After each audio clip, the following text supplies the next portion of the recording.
Chapter 1471. Should I give up on guide? Zhou looked at the distant guide, ancient city, as he had some thoughts. Now, humans were at a disadvantage and couldn't gain a foothold in the vicinity. However, as humans continued to grow stronger, places with abundant resources in dimensional zones like Guide City would definitely become a land that the various factions would fight for. Compared to Luoyang, Zhou actually wished to stay in Guide. After all, this was his hometown. It's indeed impossible to defend the entire Guide City now. Is there a way to settle down in a dimensional zone? Zhou kept thinking. However, there weren't any suitable locations in the nearby dimensional zones. Even if Zhou wanted to occupy a dimensional zone, he couldn't find a suitable place. Guide Ancient City was the most suitable, but there was an extremely terrifying existence inside. Even Zhou would die if he entered, much less ordinary people. Seeing that the situation had been stabilized, Zhou didn't stay any longer and headed for school. After Zhou entered the school, he was immediately recognized by the students and the people who had come to seek refuge. However, they didn't dare surround him. All they did was whisper from afar and discuss Zhou. Seeing that there was no threat, Zhou unsummoned the golden battle god that was guarding the area. Just as he was about to find Yu Qiubai, he saw him walk over. "It's quieter over there. Go over and have a seat," Yu Qiubai said comfortingly as he looked at Zhou. Back then, the school's leaders had advised him not to interfere in Zhou's matters to prevent him from offending Overseer. However, despite the immense pressure, he still helped Zhou get into Sunset College. No one expected that the student from back then was now standing at the top of the human pyramid. He had even saved the school from destruction. Even Yu Qiubai himself sometimes wondered if this was a dream, because it was just too beautiful. "Mr. Yu, have some tea." Zhou placed the brewed tea in front of Yu Qiubai, interrupting his thoughts. "It's all thanks to you coming back in time. Otherwise, none of these students would have survived," Yu Qiubai said as he held the teacup. "This is what a student should do." Zhou thought for a moment and asked, "Teacher Yu, Luoyang is preparing to move Guide City's people to Luoyang. What's your take on this? Guide City's dimensional zones are very rich in resources. However, no one can suppress these dimensional zones now. However, as humanity's overall strength increases, it will definitely be a treasure trove in the future. If we can occupy it, the earlier the better," Yu Qiubai said. "Teacher, your thoughts coincide with mine. I have the same thoughts, but I'm all alone now. I don't have anyone under me that I can use. I'm afraid I can't hold my ground," Zhou said. "Now, it's impossible to occupy the entire Guide City, even if there are people and food. Furthermore, those dimensional zones are still changing. It's hard to say what will happen in the future. If you want to eat a fatty in one bite, I'm afraid your stomach will explode in the end." After pondering for a moment, Yu Qiubai said, "If you really wish to stay in Guide City, I have a suggestion. You can first occupy a dimensional zone and gain a foothold before slowly developing." "I think so too, but I wonder which dimensional zone is more suitable. Do you have any suggestions?" Zhou really wanted to stay in Guide City. Ignoring everything else, just the humanoid monster and stone saber in Guide Ancient City were worth Zhou staying. "I do have an idea." Yu Qiubai got up and took out a map of Guide City from the bookshelf. Then, he spread it out on the table and pointed at one of the spots. "If you can take down this dimensional zone, you'll be able to attack and defend in the future. Even if a powerful enemy invades, you can use the dimensional zone's power to fend them off." Zhou looked at the spot Yu Qiubai was pointing at and saw that it was labeled Sui Huang Mausoleum. Sui Huang Mausoleum? Zhou looked at Yu Qiubai in surprise. Sui Huang Mausoleum was Sui Renqi's mausoleum. It was very close to the ancient city and was originally next to Fire God Platform. Later, after the dimensional zone evolved, Fire God Platform was connected to the ancient city. However, Sui Huang Mausoleum wasn't connected to the ancient city, forming an independent dimensional zone. Although Sui Huang had given humanity a tinder, Fire God Platform wasn't his territory. Fire God Platform was actually the earliest stargazing platform in the East District. It belonged to the consort. The reason why Zhou was surprised was that the dimensional zone known as Sui Huang Mausoleum had become extremely mysterious ever since the dimensional storms. It was said that one couldn't even enter, so how was one to build a base there? That's right, it's Sui Huang Mausoleum. Yu Qiubai laughed heartily when he saw Zhou Wen's puzzled look. I haven't done much over the years I've been in guide, but I've studied Sui Huang Mausoleum. Although I can't say that I know it like the back of my hand, I know it very well. If you have any ideas, I could take you in to take a look. Teacher, you have a way to enter? That's great. Zhou Wen was overjoyed. Sui Huang Mausoleum was beside the ancient city and could be considered the center of Guide City. With this place as a base, it would be convenient for him to develop in the future. Furthermore, it was close to the ancient city. This was what Zhou Wen wanted the most. All right, I'll take you there. Yu Qiubai smiled and stood up. Teacher, sorry to trouble you. Zhou Wen hurriedly stood up. I've lived here for so many years. I don't wish to leave either. It's naturally for the best if I can stay, Yu Qiubai said with a sigh. Zhou Wen followed Yu Qiubai to Sui Huang Mausoleum. On the way, they encountered some scattered skeleton creatures, but Zhou Wen casually killed them. Sui Huang Mausoleum was shrouded in clouds all year round. It was impossible to fly in directly, and no one who dared to fly in ever came out. Although Zhou Wen had spatial powers, he didn't dare to casually teleport in. Strangely, Sui Huang Mausoleum didn't have a door. It was said that there used to be a door, but after it became a dimensional zone, the door disappeared. All one could see were long walls. Even if one circled Sui Huang Mausoleum, one wouldn't be able to find any door to enter. Teacher, how do we enter? Zhou Wen looked at Yu Qiubai. Yu Qiubai said with a smile, Follow me. Zhou Wen followed Yu Qiubai forward, but Yu Qiubai didn't approach Sui Huang Mausoleum. Instead, he arrived in front of an extremely short stone temple. Zhou Wen originally imagined that it was an earth temple, but when he got closer, he realized that it wasn't earth that was consecrated, but a strange-looking beast. The beast was carved from stone. The craftsmanship was very crude, and due to the passage of time, the stone had been severely weathered. From its appearance, it looked like a fox squatting there. Chapter 1472. Yu Qiubai took out the incense he had prepared and lit 3 of them. Then, he handed the remaining 3 to Zhou Wen and said, Offer incense 3 times, and you will be teleported into the mausoleum. Offer incense 3 times? Zhou Wen received the incense, but his expression turned odd. He wasn't afraid of such things and was willing to offer incense, but based on his past experience, being offered incense by him didn't end well. You can only enter by offering incense. What if I blow up the stone statue? Zhou Wen hurriedly stopped Yu Qiubai when he saw him about to offer incense. Teacher, let me go first.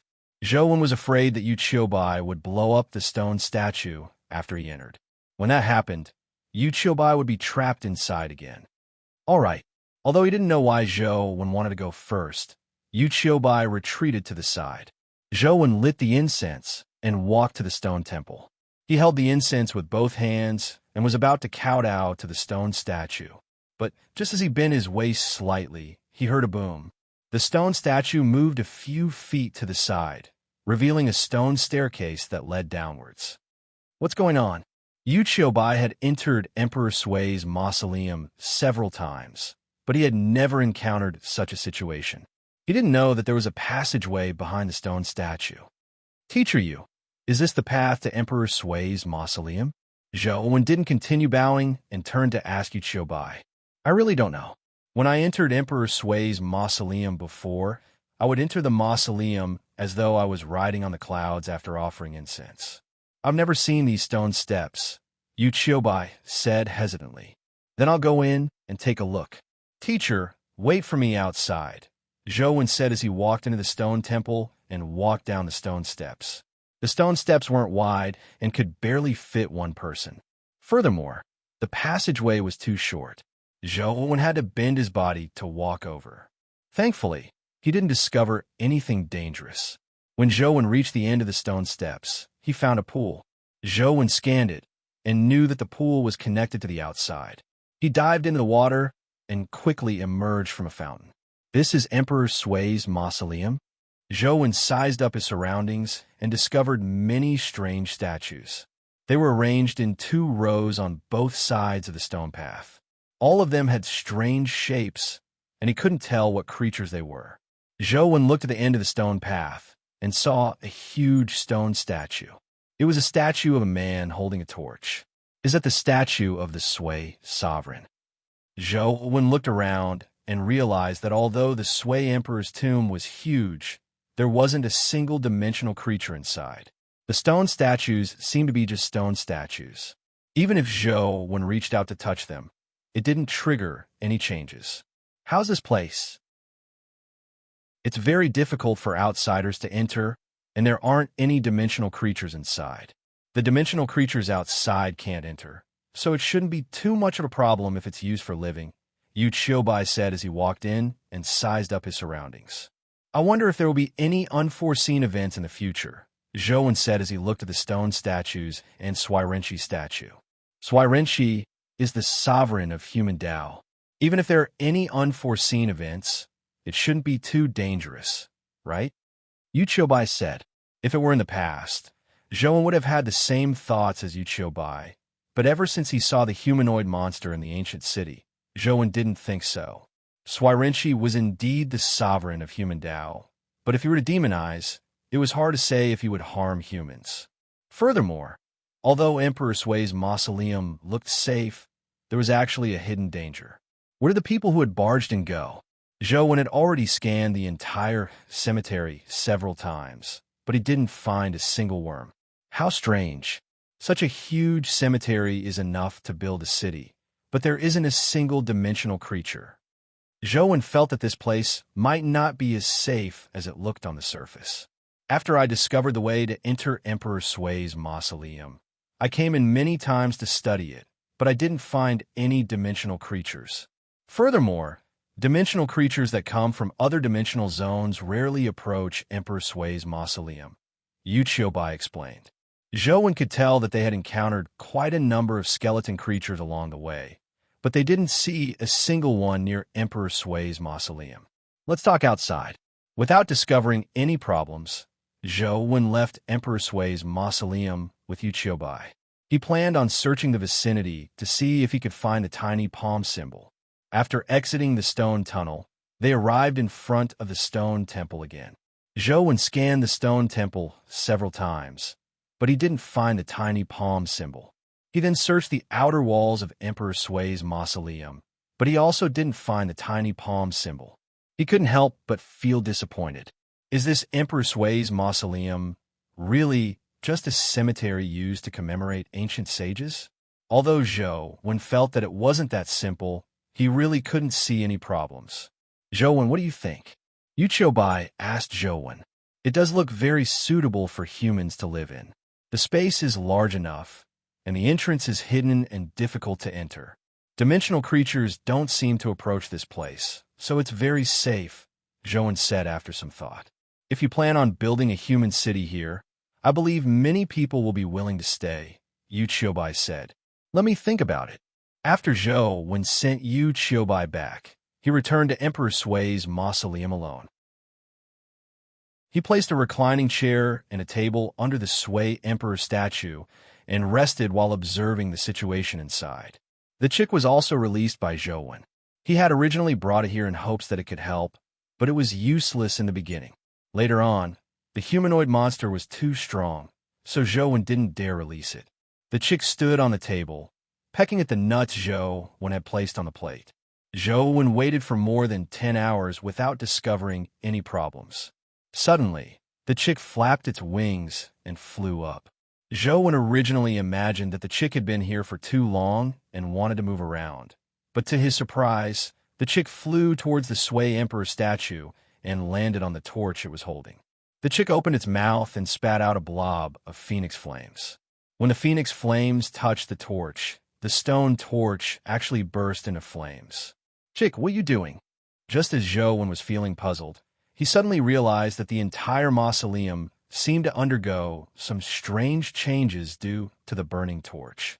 Zhou was alarmed as he hurriedly summoned his companion beasts and prepared for battle.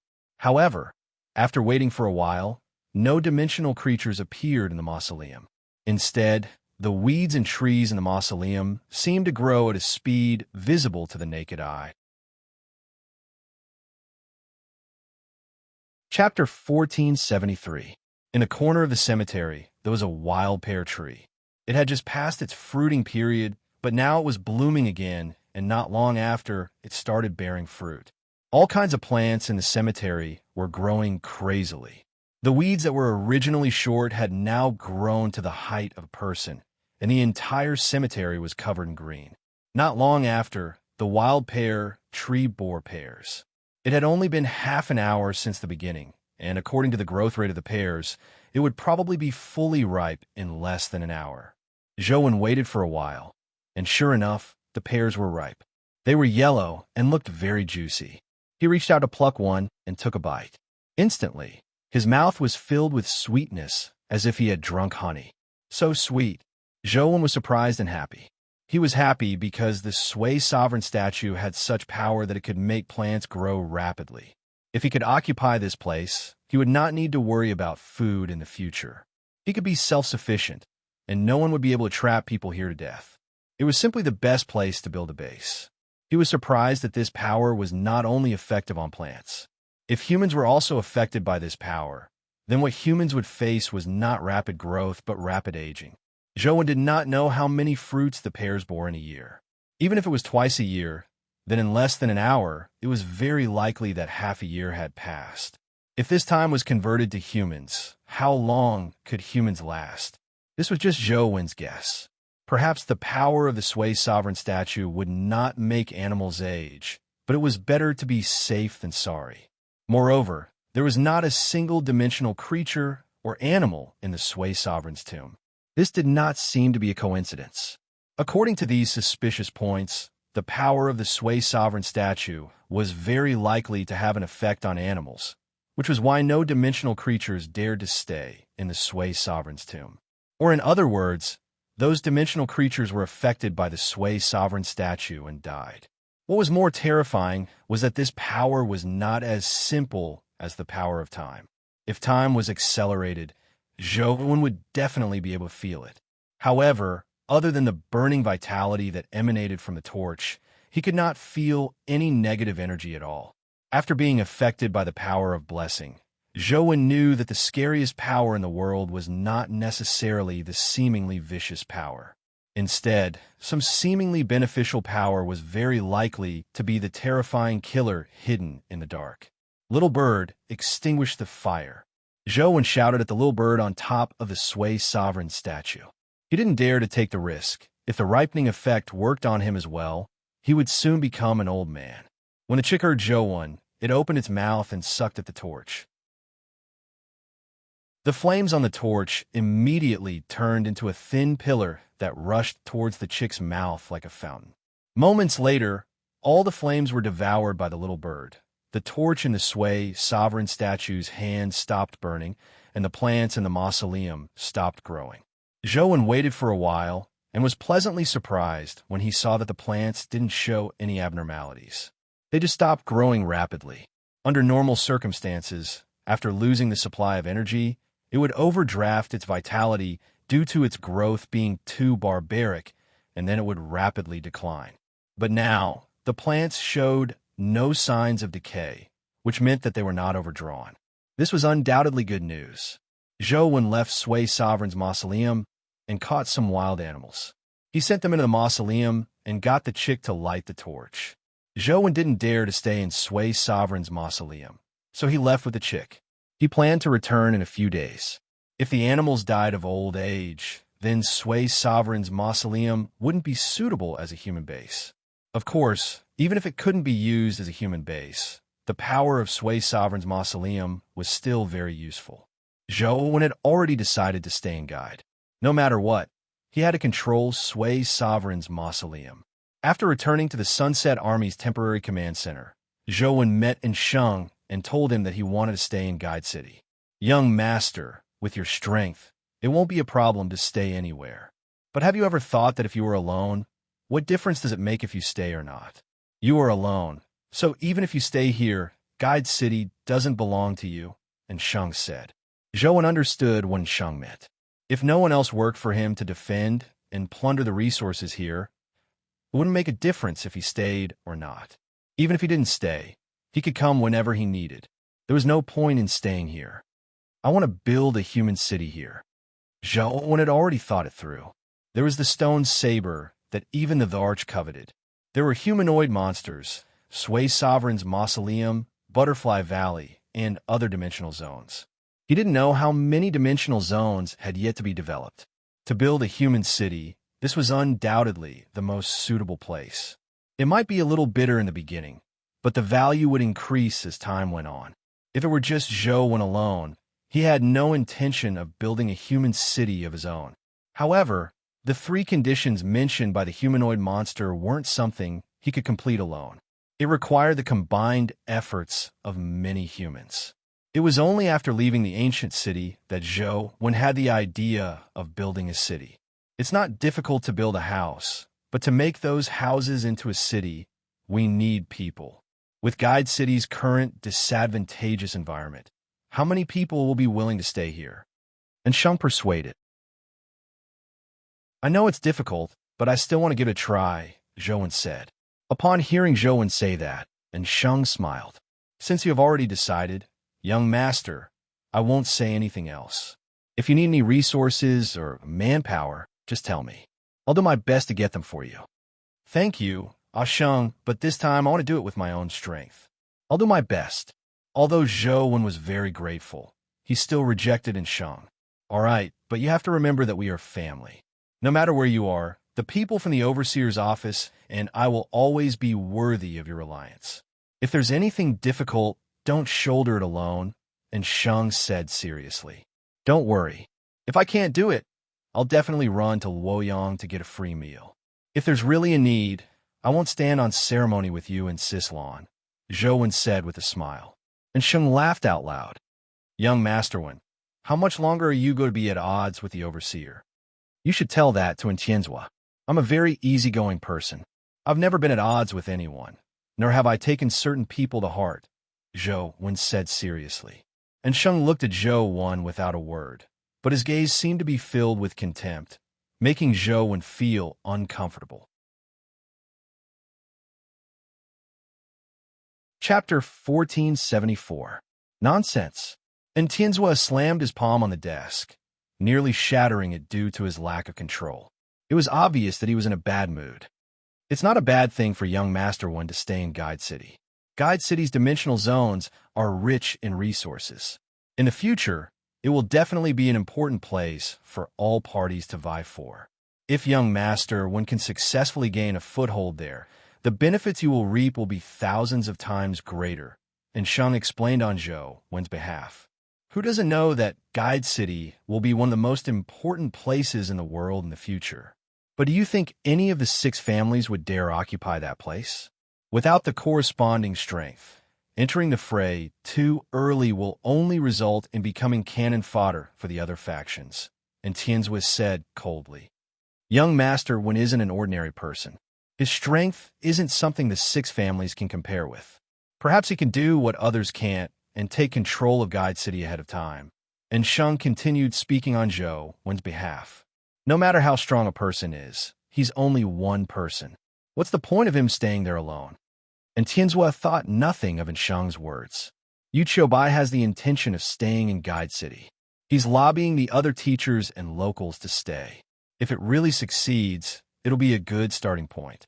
There'll be a chance for development in the future. And Sheng reported the situation in Guide City in detail to Tianzua. And Tianzua snorted coldly. There's no need to wait for the outcome to know that it's impossible. 99% of people won't choose to stay in Guide City. And Tianzua spoke with great certainty, as though he was very confident. And Sheng naturally knew that the chances of success were very low. Even with Zhou's reputation, it was useless. Most people would still choose to move to Luoyang.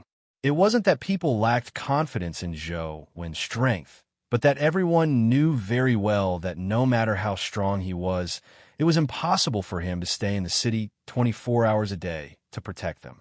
What ordinary people needed was a stable and orderly society. This was something Zhou Wen couldn't give them at present, but Luoyang had everything. Even if Tianzhuo wasn't in Luoyang still had the strength to withstand a large-scale attack from a mutated creature. It had a complete city defense system, the Federation's Sunset Army, and many famous experts in the Federation. As long as the Sunset Army didn't collapse, Luoyang was basically safe. Humans were selfish. No one was willing to gamble with their lives. Therefore, Tianzhuo and Sheng knew very well that most people wouldn't stay in Guide City. The truth was similar to what they thought. When Yu Qiubai went to work with the teachers, it didn't go smoothly. Although most of the teachers still respected Yu Qiubai, they still rejected him tactfully. Even the school leaders who had a good relationship with Yu Qiubai privately advised him not to joke around with his life and to follow everyone to Luoyang to develop his career. If even the teachers were like that, it was even more impossible for the people from Guide City who didn't have a good relationship with Yu Qiubai to stay. Most people had already registered with the Sunset Army and were waiting to be moved to Luoyang. Yu Qiubai was also very anxious, but there was nothing he could do. Guide City was indeed in a terrible situation. Furthermore, they still hadn't confirmed if they could build a human city in Sui Huang's tomb. Therefore, they couldn't use this as a bargaining chip. This was within Zhou Wen's expectations, but he never expected it to be so tragic. Up to now, the number of people willing to stay could be counted on one hand. Humans are indeed realistic. Zhou Wen originally believed that with Yu Qiubai's reputation, he would be able to retain a few hundred people, but he never expected there to be so few. However, Zhou Wen didn't take it to heart. Although he didn't need people, it wasn't unacceptable if there weren't any. As long as he could establish the city, there would still be a chance to attract other humans in the future. However, it would be a little difficult in the early stages without anyone. Many things would be inconvenient. No matter how strong Zhou Wen was, he wasn't omnipotent. Some things needed professionals to do, and those professionals were what Zhou Wen wanted the most. For example, building a house was fine with Zhou Wen building a wooden house with a stone floor, but a well-designed building with complete functions wasn't something Zhou Wen could handle. And Sheng already knew the outcome from the Sunset Army's registration form, but there was nothing he could do. It wasn't just in Sheng. The various factions that had long had designs on Guide City knew of this matter. He actually wants to build a human city in Guide City. Zhou Wen sure is daring. Xia Luchuan couldn't help but laugh when he heard the news. Xia Xinhua pondered for a moment and said, I wonder if this is in Tianzhuo's intention. If it's his intention, then he really made a bad move. Guide City is a good place. The surroundings are like a hotbed of myths and legends. Although there isn't a clear pantheon system, in terms of dimensional zone resources, it's in no way inferior to Jerusalem. In some aspects, it's even more terrifying. However, with humanity's current strength, it's not enough to build a human city in such a place. Intervening too early will only make one a target. The Yin family has already done their best to defend Luoyang. If they want to interfere in Guide City, I'm afraid they will suffer a double loss. Xia Luchuan said, with my understanding of Tianzhuo, that person definitely wouldn't do such a thing. Furthermore, Zhou Wen comes from Guide City, so this is probably his idea.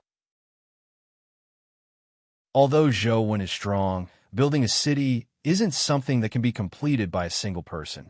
I wonder what his plans are, Xia Xinhua said with a sigh. Xia Luchuan suddenly retracted his smile and said to Xia Xinhua, Zhou Wen must be lacking in manpower now. Are you interested in going there to play for a while? What do you mean? Xia Xinhua knew that Xia Luchuan wasn't simply getting her to play. No one wants Guide City now, but they will fight for it in the future.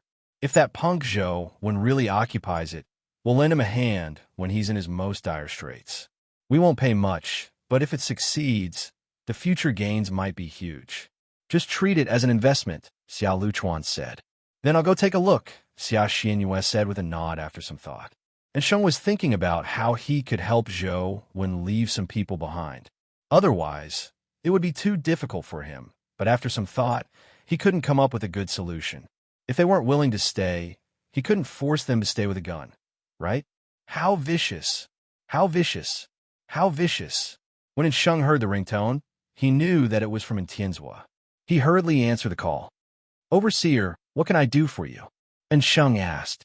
And Tianzua's voice was emotionless as he said indifferently, recently, an unknown breakout creature has appeared around Luoyang. There's a shortage of manpower. Quickly bring the troops back to provide reinforcements. Bring them all back? And Sheng asked, do you still want to hold back? And Tianzua snorted coldly. Then what about Guide City? There are still many people who haven't registered. Furthermore, with so many people, it's impossible to take them all at once. Even if we do it in batches, we'll probably have to do it in dozens of batches. And Sheng felt that there was a problem with this matter. They couldn't bring that many people with them. Those who couldn't leave would probably not survive. After all, there were still skeleton creatures rushing out from the ancient city. Now, it was all thanks to their suppression that they could maintain such a situation. What time is it? Are those people more important or Luoyang's safety? And Tianzua said angrily. And Sheng seemed to understand something as he carefully asked, Overseer, what do you mean? Isn't my meaning clear enough? Don't bring a single one. Scram back as fast as possible. If anything happens to Luoyang, I'll chop off your head first. And Tianzua said coldly. Understood. I'll bring the troops back now. I won't bring a single person with me. Let them stay in Guide City. And Sheng wore an odd expression as he thought to himself. Overseer is indeed ruthless. I still have to continue studying. Chapter 1475. Zhou. Bad news. Yu Qiubai anxiously found Zhou. What happened? Zhou looked at Yu Qiubai in puzzlement, unsure what had happened to make him so nervous. There's been a large-scale break-in Luoyang, and Sheng led the troops back to Luoyang to provide reinforcements. Now, the troops have already left Guide City. Yu Qiubai said worriedly. How many people did Sheng and company take away? Zhou asked after some thought. Because we left in a hurry, we didn't bring anyone with us. After the skeletons lost their suppression, they charged out in large numbers again. With our current strength, it's very difficult to stop all the skeletons from charging out. Yu Qiubai explained the current situation. When Zhou heard that, he knew what had happened. The so-called breakout creatures wreaking havoc in Luoyang was just an excuse, and Sheng had likely made up his mind to keep them here. Teacher, take someone to the school's entrance and set up a signboard. Then, if anyone wishes to enter the school and obtain our protection, get them to sign this contract. Zhou handed a document to Yu Qiubai. Yu Qiubai opened the document and carefully read its contents. Then, his expression gradually turned strange. Isn't that a little too inhumane? Yu Qiubai said hesitantly. Since they have already chosen to leave, they naturally have to pay a price if they want to stay. Otherwise, people will only think that we are a place that collects trash in the future. They can come and go as they please. What rules are there to speak of? Zhou said indifferently. All Zhou could do now was use the school as a base and recruit some people. When he found a suitable place, he could begin building his city. Zhou's idea was good, but there were too few people under him who could do things. There were too many people who sought refuge with him. Many of them had entered without taking the initiative to sign a contract with Zhou's people, believing that they could bluff their way through. Zhou also knew that many people had snuck in. It could even be said that less than a tenth of the total number of people had signed a contract. Most of them had snuck in without signing a contract. However, Zhou didn't take it to heart. He only told Yu Qiubai to lecture more and tell those people the consequences of not signing the contract. Zhou got his companion beasts to guard the area near the school as humans from nearby areas constantly came to seek refuge. Most people had no choice but to seek refuge with Zhou. It was impossible to charge from Guide to Luoyang without sufficient strength. All they could do was seek refuge with Zhou. Zhou wasn't in the mood to care about those things. When he arrived at Sui Emperor's tomb again, it had already been 4 days since he released the little animals. In theory, if the power of the torch could really affect them, then they should not be far from death, or should be dead already. Don't die, please don't die. Zhou prayed silently in his heart as he walked deeper into the tomb. If the tiny animals died from the influence of the torch's power, it would be impossible to build a human city here. Zhou could only search for other dimensional zones, and he might not be able to find a suitable one. After entering the Sui Emperor's tomb, Zhou was stunned by what he saw. Not only did the little animals he had put in not die, but they were also alive and healthy. What was even more frightening was that there were many cubs of the little animals in the grass. Zhou was overjoyed. From the looks of it, the power of the Sui Emperor torch was not the acceleration of time, nor would it kill the animals. On the contrary, the vitality emitted by the torch would make the animals stronger and healthier. Let's test a few more times. If there are no accidents, I should be able to start building the city. Zhou watched as the chick sucked away the flames on the torch. He could clearly see that the feathers on the chick seemed to have become more lustrous. Not daring to be careless, Zhou did some more tests. The results showed that the power in Sui Emperor's tomb had a strong life-enhancing effect on plants and animals, but it did not age them. This is somewhat similar to my power over Huang, Yi Futian said. Zhou suspected that the ancient Sovereign Sutra was very likely created by the Sui Emperor. His original intention was similar to the ancient Sovereign Sutra that Zhou had comprehended. However, because no one could take this path, they took another path. Zhou took the opportunity to study the Sui Emperor statue. Ordinary flames couldn't ignite the torch.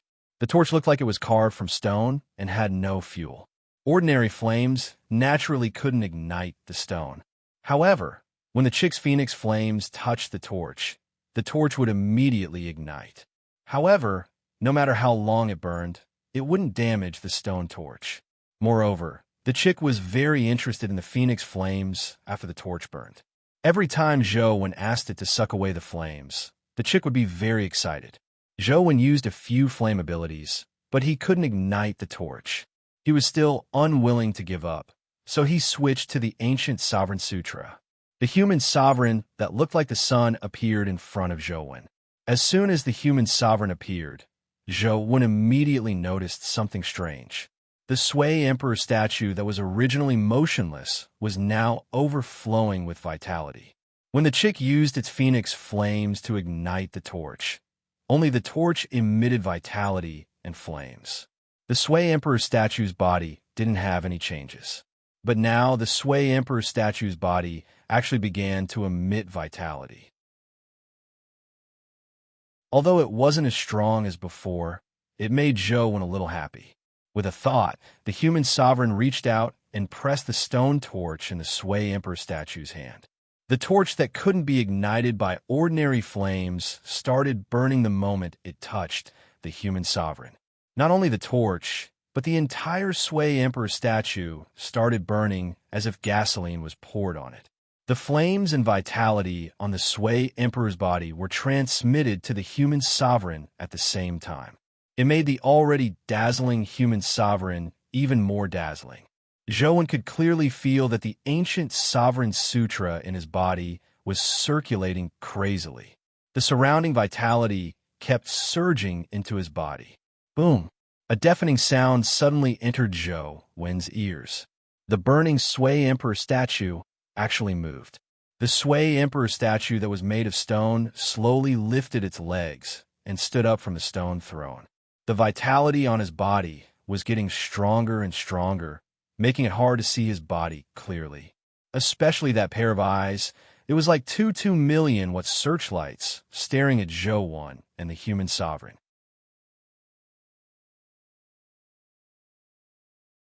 Chapter 1476.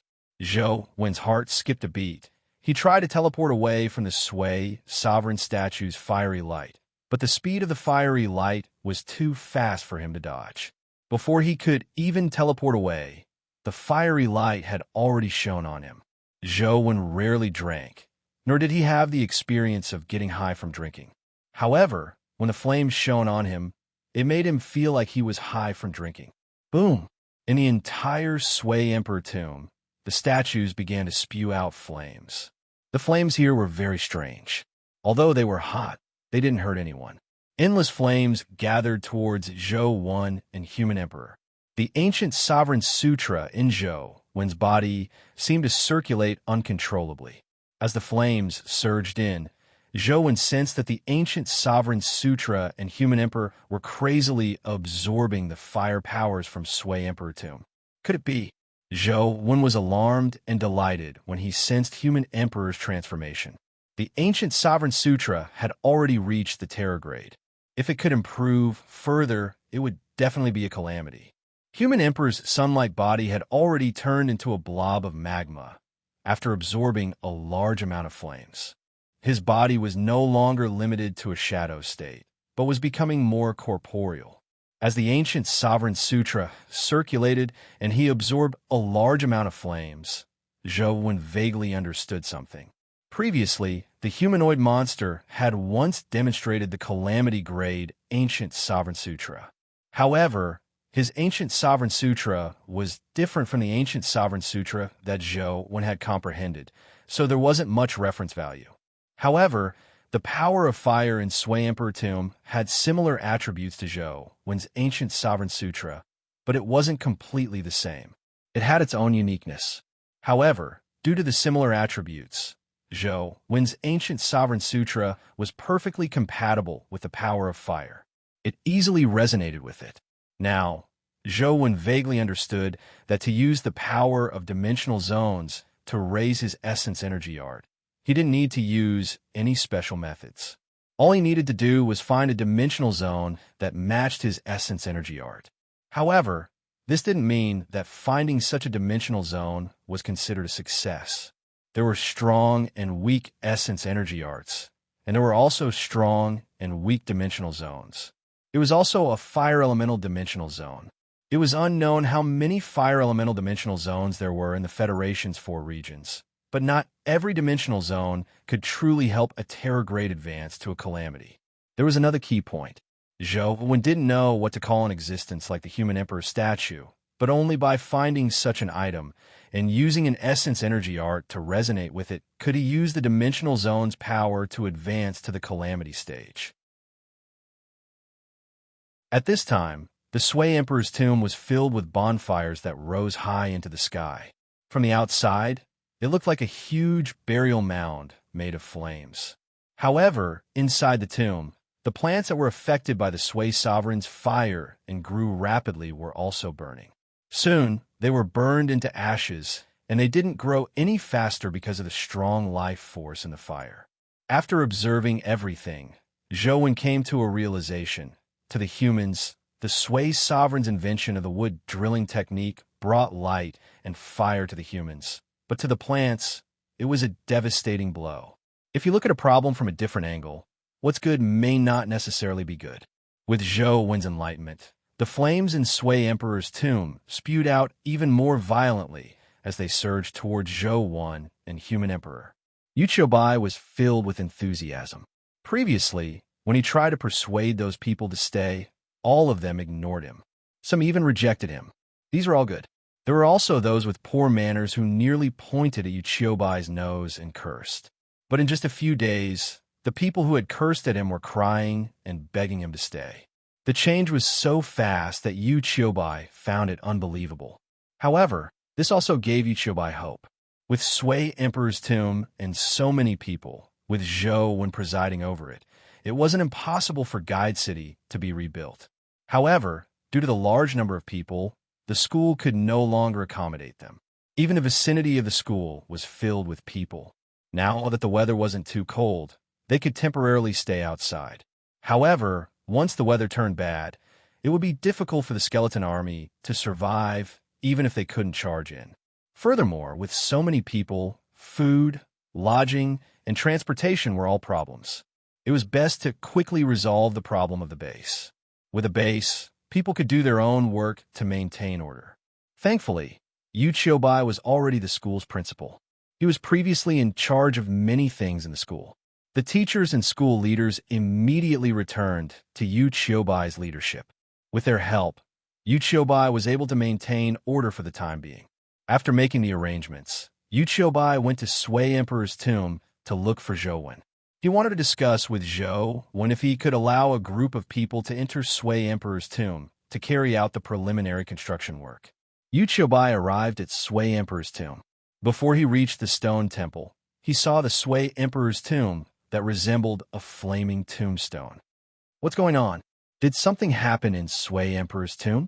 Yu Qiubai was alarmed. Zhou was still in Sui Emperor's tomb. If something were to happen to him, everyone in Guide City would be doomed. Yu Qiubai turned and sprinted towards the stone temple. He wanted to see what was going on. If Zhou needed help, he might be able to do something. But before Yu Qiubai reached the stone temple, he heard a loud rumble coming from the direction of Sui Emperor's tomb. He turned around and saw the walls of Sui Emperor's tomb collapsing. The flames within the walls had also disappeared. In the past, one could only see the walls and mist when looking at Sui Emperor's tomb from the outside. But now, one could see everything within with a single glance. The scene inside shocked Yu Qiubai. The tomb that was originally filled with all kinds of grass and plants was now a scorched land. There was no longer any signs of life. Furthermore, the stone statues in the mausoleum had all been burnt to a crisp. Even the statue of the Sui sovereign had disappeared, leaving behind only a pile of rubble. Only Zhou stood unscathed in the mausoleum. It's over. Yu Qiubai was overjoyed when he saw that Zhou was fine. But when he saw the state of Sui Emperor's tomb, his face turned ashen. He originally wanted to build a human city in Sui Emperor's tomb, but now that the tomb was in such a state, there was naturally no hope. He didn't know if he could find another suitable dimensional zone. Even if he could find one in the future, there were so many people waiting outside the school. Furthermore, they were constantly harassed by the skeleton army. God knew how many people would be able to last until then. Yu Qiubai felt helpless. Just as he was about to check on Zhou, he suddenly saw Zhou's body emit a radiance that resembled the sun. Chapter 1477. Although Zhou knew that the birth of every calamity-grade creature would be accompanied by a heavenly calamity, he never expected that the advancement of the ancient Sovereign Sutra to a calamity would destroy the Sui Emperor Tomb dimensional zone. At the instant the ancient Sovereign Sutra advanced to a calamity, Human Emperor automatically fused with Zhou, causing his entire body to emit light and heat. He was like the sun in spring, bringing warmth to the world, but it wasn't too hot. Under the illumination of Zhou's radiance, sprouts emerged from the ashes of the Sui Emperor tomb that had been reduced to a charred ruin. In just moments, the sprouts grew into all sorts of plants. There were weeds that were more than a meter tall, and there were saplings that constantly grew into towering trees. There were also flowers that bloomed. In that short period of time, the cemetery that had been reduced to a scorched earth was now like a paradise for plants. Yu Qiubai stood outside, staring blankly at the oasis in front of him. The plants inside grew lusher. It was completely unimaginable that it had been a scorched earth just moments ago. Zhou, are you all right? Yu Qiubai felt extremely odd. He was somewhat worried that something had happened to Zhou. Yu Qiubai had heard of some stories in the past, such as a whale crash. The death of a whale would give many lives in the sea a chance to survive. There were also many similar records and myths. For example, after Pangu split the heavens and earth apart, all living things could only have a chance to grow after the death of an expert. Now that all living things were growing here, Yu Qiubai was truly afraid that something had happened to Zhou. He worriedly rushed into the forest, searching for Zhou as he constantly called out his name. Yu Qiubai squeezed through the grass and trees and rushed a few hundred meters before a circular clearing finally appeared in front of him. As for Zhou, he stood there, his body emitting a sun-like glow. He didn't look human at all. Zhou, Yu Qiubai called out a few times, but he didn't receive a response from Zhou. However, he suddenly felt something amiss with his body. He wasn't young anymore. Although he couldn't be considered old, he wasn't young either. In addition to the previous battle and his recent busy schedule, it was normal for his body to feel exhausted. But now, he felt as if his whole body was full of energy, like when he had just woken up when he was young, as if he had endless energy. Even the residual pain from the previous battle had unknowingly disappeared. It was as if you had healed yourself. Just as Yu Qiubai was feeling astonished, he saw the light in front of him dim. Zhou, when it had already returned to his original form, and was looking at him. "Misty, why are you here?" Zhou was first given a fright when he saw that it was Yu Qiubai. Only when he saw that Yu Qiubai was fine did he relax. The ancient Sovereign Sutra had just advanced to the Calamity grade and formed a domain. He did not know if this Calamity grade domain would cause any harm to humans, so he was really shocked when he saw Yu Qiubai. "I came to you because I wanted to discuss if we could let a group of people enter the Sui Emperor's tomb first. But now, it seems like there's no need for that anymore." Yu Qiubai smiled bitterly and asked, "What is going on?" "It's a long story. In short, there's no way to build a human city here. We have to find another place as soon as possible." "Teacher Yu, do you have any other suggestions?" Zhou said with a bitter smile.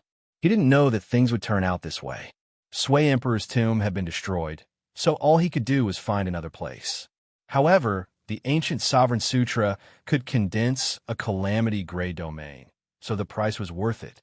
The only thing that left Zhou, when somewhat dissatisfied, was that the Calamity grade domain of the ancient Sovereign Sutra was a domain similar to strengthening and healing. It didn't seem to have any offensive capabilities. Of course, Zhou had just condensed the Calamity grade domain, so he hadn't fully grasped it. He still needed time to familiarize himself with it. He took out his phone to take a look and realized that when he switched to the ancient Sovereign Sutra, there was indeed an additional Calamity grade domain. Domain: Human Emperor Sacrificial Heaven, Mortal grade. Why does the name of this domain have such an ominous feeling? I have a nickname called Human Emperor. This Human Emperor sacrifice to the heavens. Doesn't that mean I have to be sacrificed to the heavens? Zhou felt a little awkward when he saw the name of the domain. The name was given by the game system, so Zhou couldn't change it even if he wanted to. All he could do was silently accept it. There are indeed quite a number of dimensional zones near Guide City, but many of them are very strange. They aren't suitable for human habitation at all. Yu Qiubai thought about it, but he couldn't seem to think of a suitable place. Let's head back first. Zhou was also a local, so he naturally knew that Yu Qiubai wasn't wrong at all. The dimensional zones near Guide City were indeed very strange. They didn't dare enter the ancient city. They couldn't enter Sui Huang's tomb in the past, and Butterfly Valley had many primordial crystal mines. However, according to the information Zhou knew, Butterfly Valley had a time limit. It was fine to enter Butterfly Valley at certain times, but there were times when one entered or didn't come out after a certain amount of time. The person who entered would never be found again. There are also some dimensional zones that had their own uniqueness. After all, there weren't many dimensional zones that were suitable for human habitation. In the present situation, we have to find a dimensional zone as soon as possible so that everyone can have a place to stay. With so many people squeezed near the school, something big will happen sooner or later. If it really doesn't work, we can only give it a try there. Yu Qiubai said after some thought. Where? Zhou could tell that there were dimensional zones suitable for human habitation from Yu Qiubai's words. Yu Qiubai seemed somewhat hesitant, but he also knew that he had to think of a solution. Therefore, even though he had some concerns, he said, among the dimensional zones I previously investigated, there's one that might be able to accommodate a large number of humans. However, there's a problem with that dimensional zone. What's the problem? Zhou hurriedly asked. Since Yu Qiubai had mentioned the dimensional zone, it meant that the problem wasn't unresolvable. Yu Qiubai said, I've previously been to Great Purity Palace and Elder Lord Platform. Although Great Purity Palace is vast, there are too many mysterious things inside. It's not suitable for large numbers of humans to gather. Instead, the Elder Lord Platform Dimensional Zone is more suitable for humans to live in. However, there's something strange about it. The Elder Lord Platform that Yu Qiubai mentioned was also known as the Immortal Ascension Platform. Legend had it that it was the place where Grand Supreme Elder ascended to immortality. After the dimensional storms, it had also become a dimensional zone. Speaking of the Elder Lord Platform, not only were there ancient myths and legends, but there were also some magical legends from relatively recent eras. Legend had it that when the Japanese army attacked Louis County City, which was also the county where Mount Elderlord was located, the county city was filled with low-tiled houses. There weren't any tall buildings. The most obvious building that could be seen from afar was the Elderlord platform. Before the attack, the Japanese army had first used mortars to bombard the county city. Furthermore, the most prominent Elderlord platform was the first target. However, after 13 consecutive bombardments, only the sound of cannonballs being fired was heard, but there were no explosions. By the time the Japanese army rushed into the city, the commoners had already safely retreated. There was no one in the city. Only when the Japanese army arrived in front of the Elderlord platform did they realize that it was the immortal ascension platform of Grand Supreme Elder.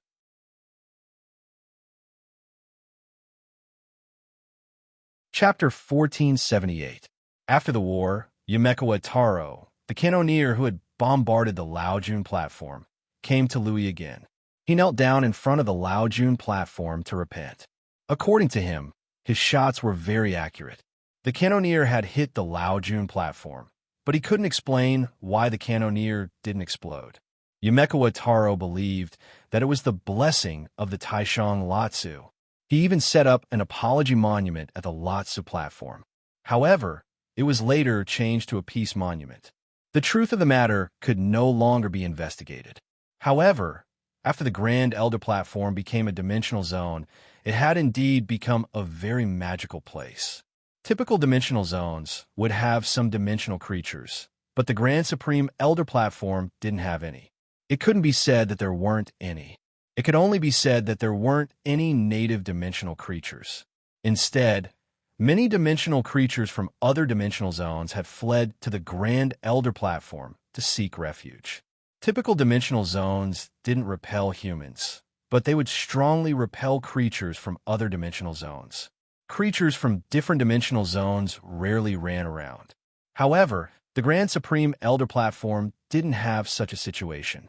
Any dimensional creature, including humans, could freely enter and exit the Grand Supreme Elder platform. However, there was one thing. They couldn't kill inside. This rule was very similar to the one at Mount Laojun. Killing was prohibited, but the difference was that if one were to kill on Mount Laojun, the consequences would be more severe. Legend had it that a group of humans chased a rare dimensional creature all the way to the Grand Supreme Elder platform. The group of humans only shot the dimensional creature after it stepped into the Grand Supreme Elder platform with one of its hooves. They also knew the taboo of the Grand Supreme platform, so they were somewhat hesitant in the beginning. However, the dimensional creature was very rare to begin with. Back then, they discovered that it had a companion egg in its body. In the end, those people couldn't resist the temptation and ran to pick up the corpse. In the end, a beam of light descended from the sky and took all of them away. From then on, no one had ever seen them again. The locals said that the Grand Supreme Elder couldn't stand it anymore. He personally took them in and brought them to the heaven realm.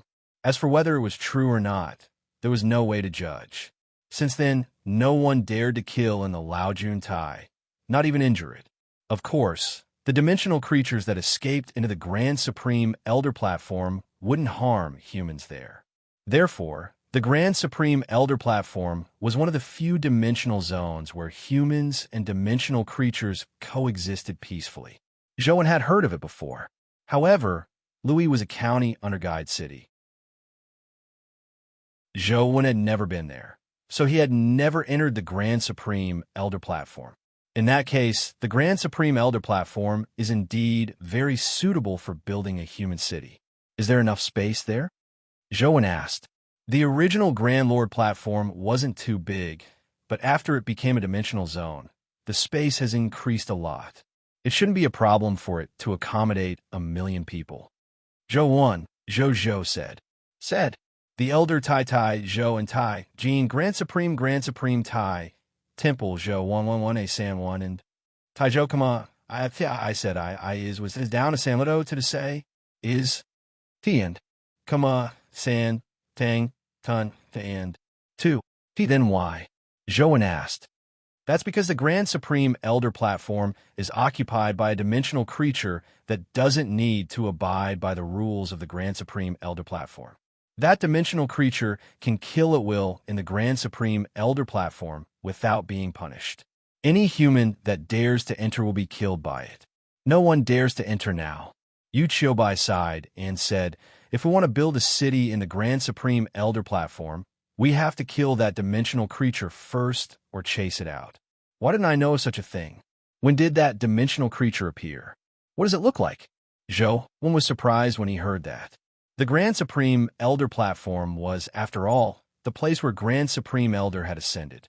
Although he didn't know if it was real, how could an ordinary dimensional creature destroy a place that was related to Grand Supreme Elder? Zhou Wen felt that there was something odd about this matter. After all, Zhou Wen had a deep understanding of how terrifying Mount Laojun was. The Grand Supreme Elder platform was somewhat similar to Mount Laojun. Zhou Wen felt that a dimensional creature that could cause trouble there was definitely not simple. I didn't dare enter.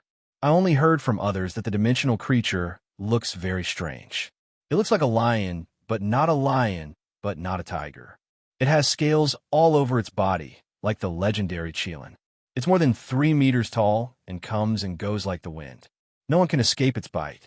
Yu Qiubai told Zhou Wen all the information he had previously gathered. However, the information he had gathered was gathered from a few survivors, so there shouldn't be too much of a discrepancy. Zhou Wen thought carefully for a while, but he couldn't figure out the origins of the dimensional creature. He only felt that for a group of people to be able to see it, their levels weren't too high. Could it be that the dimensional creature's ability is similar to my Dao scripture? It can destroy taboo powers, so it can kill at will at the Grand Supreme Elder platform? Zhou Wen guessed. Zhou Wen thought for a moment and decided to head to the Grand Supreme Elder platform to take a look. Since the average person had a chance of escaping, it shouldn't be a problem for him to escape, even if he couldn't beat it. The situation was urgent. There were hundreds of thousands of people in Guide City who were homeless. They couldn't possibly stay outside the school all the time. Once they didn't have food or water, it would be easy for problems to arise. He had to find a place to settle down as soon as possible. Then, he would give them something to do. At the very least, they would be able to eat. Otherwise, it would be difficult to resolve the situation once something went wrong. After discussing with Yu Qiubai decided to return to school first and stabilize those people. He would sign a contract with those who could. He would split some, rope in some, and suppress some. He didn't want to cause too much conflict. No matter what, he had to persist until Zhou Wen found a suitable dimensional zone. Zhou Wen rushed to the Grand Supreme Elder platform alone. Before he left, he handed the chick to Yu Qiubai. With the chick by Yu Qiubai's side, if anything really happened, the chick would be able to hold the fort as long as no calamity grade interfered. Although the distance between regions had widened as Earth's dimensions deepened, Louis was very close to begin with. Therefore, Zhou Wen didn't spend too much time rushing to the Grand Supreme Elder platform. From afar, the Grand Supreme Elder platform looked like a paradise on Earth. The blue-tiled houses were surrounded by white clouds, making them look rather immortal. There were quite a number of buildings in the periphery of the Grand Supreme Elder platform, all of which belonged to the Grand Supreme Elder platform's dimensional zone. Zhou Wen could only see the silhouettes of the buildings from the outside, but he couldn't see what was inside. When he arrived at the entrance of the dimensional zone, Zhou Wen wasn't in a rush to enter. He first circled the area, hoping to see if he could find the tiny palm symbol.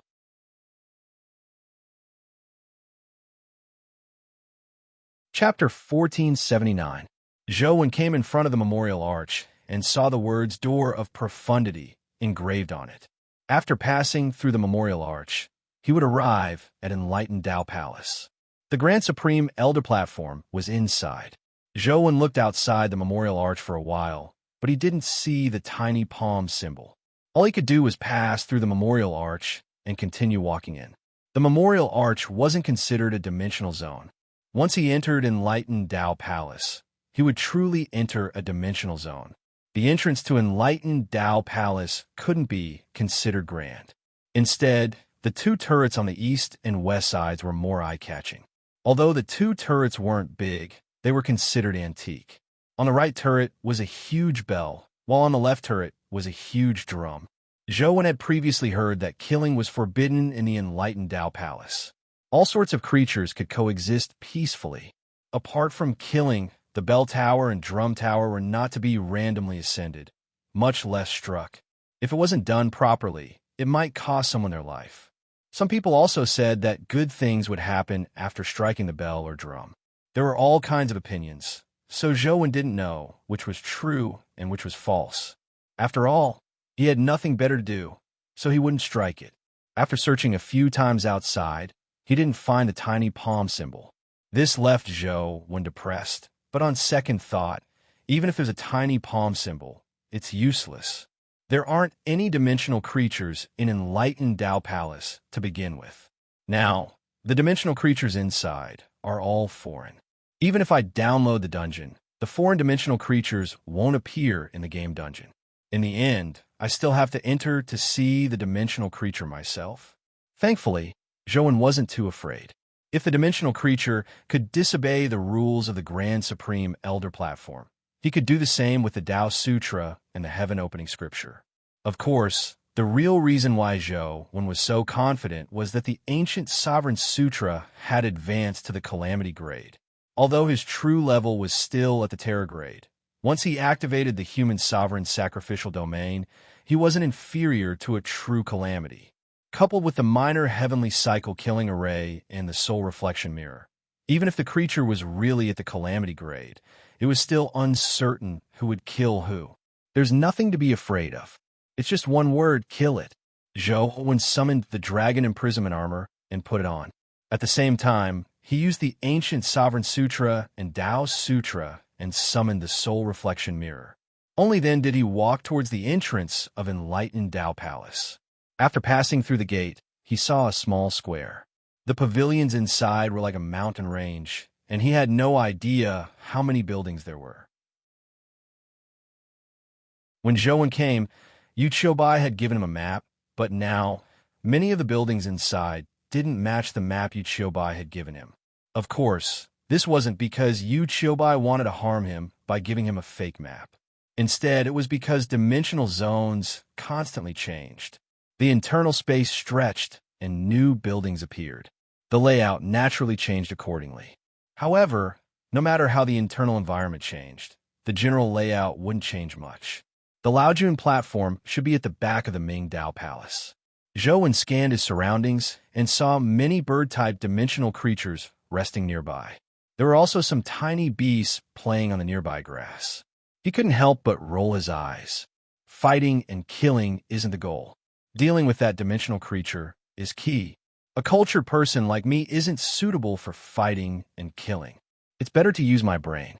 I heard that dimensional creature only kills humans and doesn't harm other dimensional creatures. From the looks of it, it's true. Now that I'm using the demon god bloodline pattern's ability to mimic and transform into one of the dimensional creatures, I can boldly search for its traces without worry. Perhaps I might even have a chance to win with my wits and easily finish it off. The more Zhou thought about it, the more he felt that it made sense. Therefore, he sneaked to the side of the grass and engraved the demon god bloodline catalog. With the disqualifiers as support, the demon god body's ability to mimic and transform wasn't as weak as before. The disqualifiers were extremely useful in augmenting the demon god body. Although Zhou had tried his best to converge his aura and reveal the demon god body's aura, the tiny beasts on the grass still retreated into the forest warily when they saw him approach. Clearly, they were still very wary of him. A few of the little beasts looked clumsy and slow.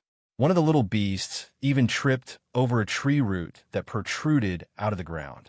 The chubby and hairy body of the meaty head fell to the ground, giving off the feeling of Garfield. Of course, the tiny beast wasn't Garfield. It was probably some feline animal. It was only as tall as Zhou's knee, but because it was too fat, its movements were very clumsy. Its face was also plump and round. Its eyes were black, big, and round, as though it was in a daze. It wasn't as ferocious as a tiger or a feline animal, but more like a panda. However, its fur wasn't black and white. It was a grayish or bluish color. I'll transform it. Seeing that it was the stupidest and the slowest, Zhou directly used the demon god body. As his eyes scanned its body, his body also changed. In just a moment, two clumsy, tiny beasts appeared on the grass. Be it in appearance or aura, they were identical like twins. The tiny beast that was about to escape smelled something and turned its head. It realized that there was a creature that looked identical to it. It immediately stopped in its tracks. This fellow definitely wasn't too smart. It turned its head and sized up Zhou curiously. It even approached and used its nose to sniff Zhou scent. Even Zhou was somewhat impressed by his transformation ability. After sniffing for a while, the tiny beast actually treated Zhou as one of its own. It even leaned its body against Zhou as though it wanted a hug. Be good. You're already a mature beast. Let's go somewhere more exciting to play. Zhou used it as a cover. As he played with it, he walked to the right of Enlightened Dao Palace. If he walked straight, he might directly encounter the creature. Zhou planned on taking the long corridor on the right. It was best not to alarm the dimensional creature that killed anyone it saw. As Zhou had become a dimensional creature, the dimensional creatures on the way were no longer afraid when they saw him. They did what they needed to do and treated him as though he didn't exist. Zhou lured the tiny beast all the way to the bell tower. From afar, he could see the bell on the bell tower that looked like it was made of iron. It was taller than a person and engraved with the words Enlightened Dao Palace. Zhou didn't plan on causing trouble, so he naturally didn't go up the bell tower. After walking for a while, before he reached the corridor beside the bell tower, he saw a stone pavilion in the forest beside it. It wasn't rare for there to be a stone pavilion. In the Enlightened Dao Palace, after the mutation, there were at least 100 stone pavilions. However, there was a behemoth in the stone pavilion. It was staring at him unblinkingly with its blood-red eyes that resembled wheels.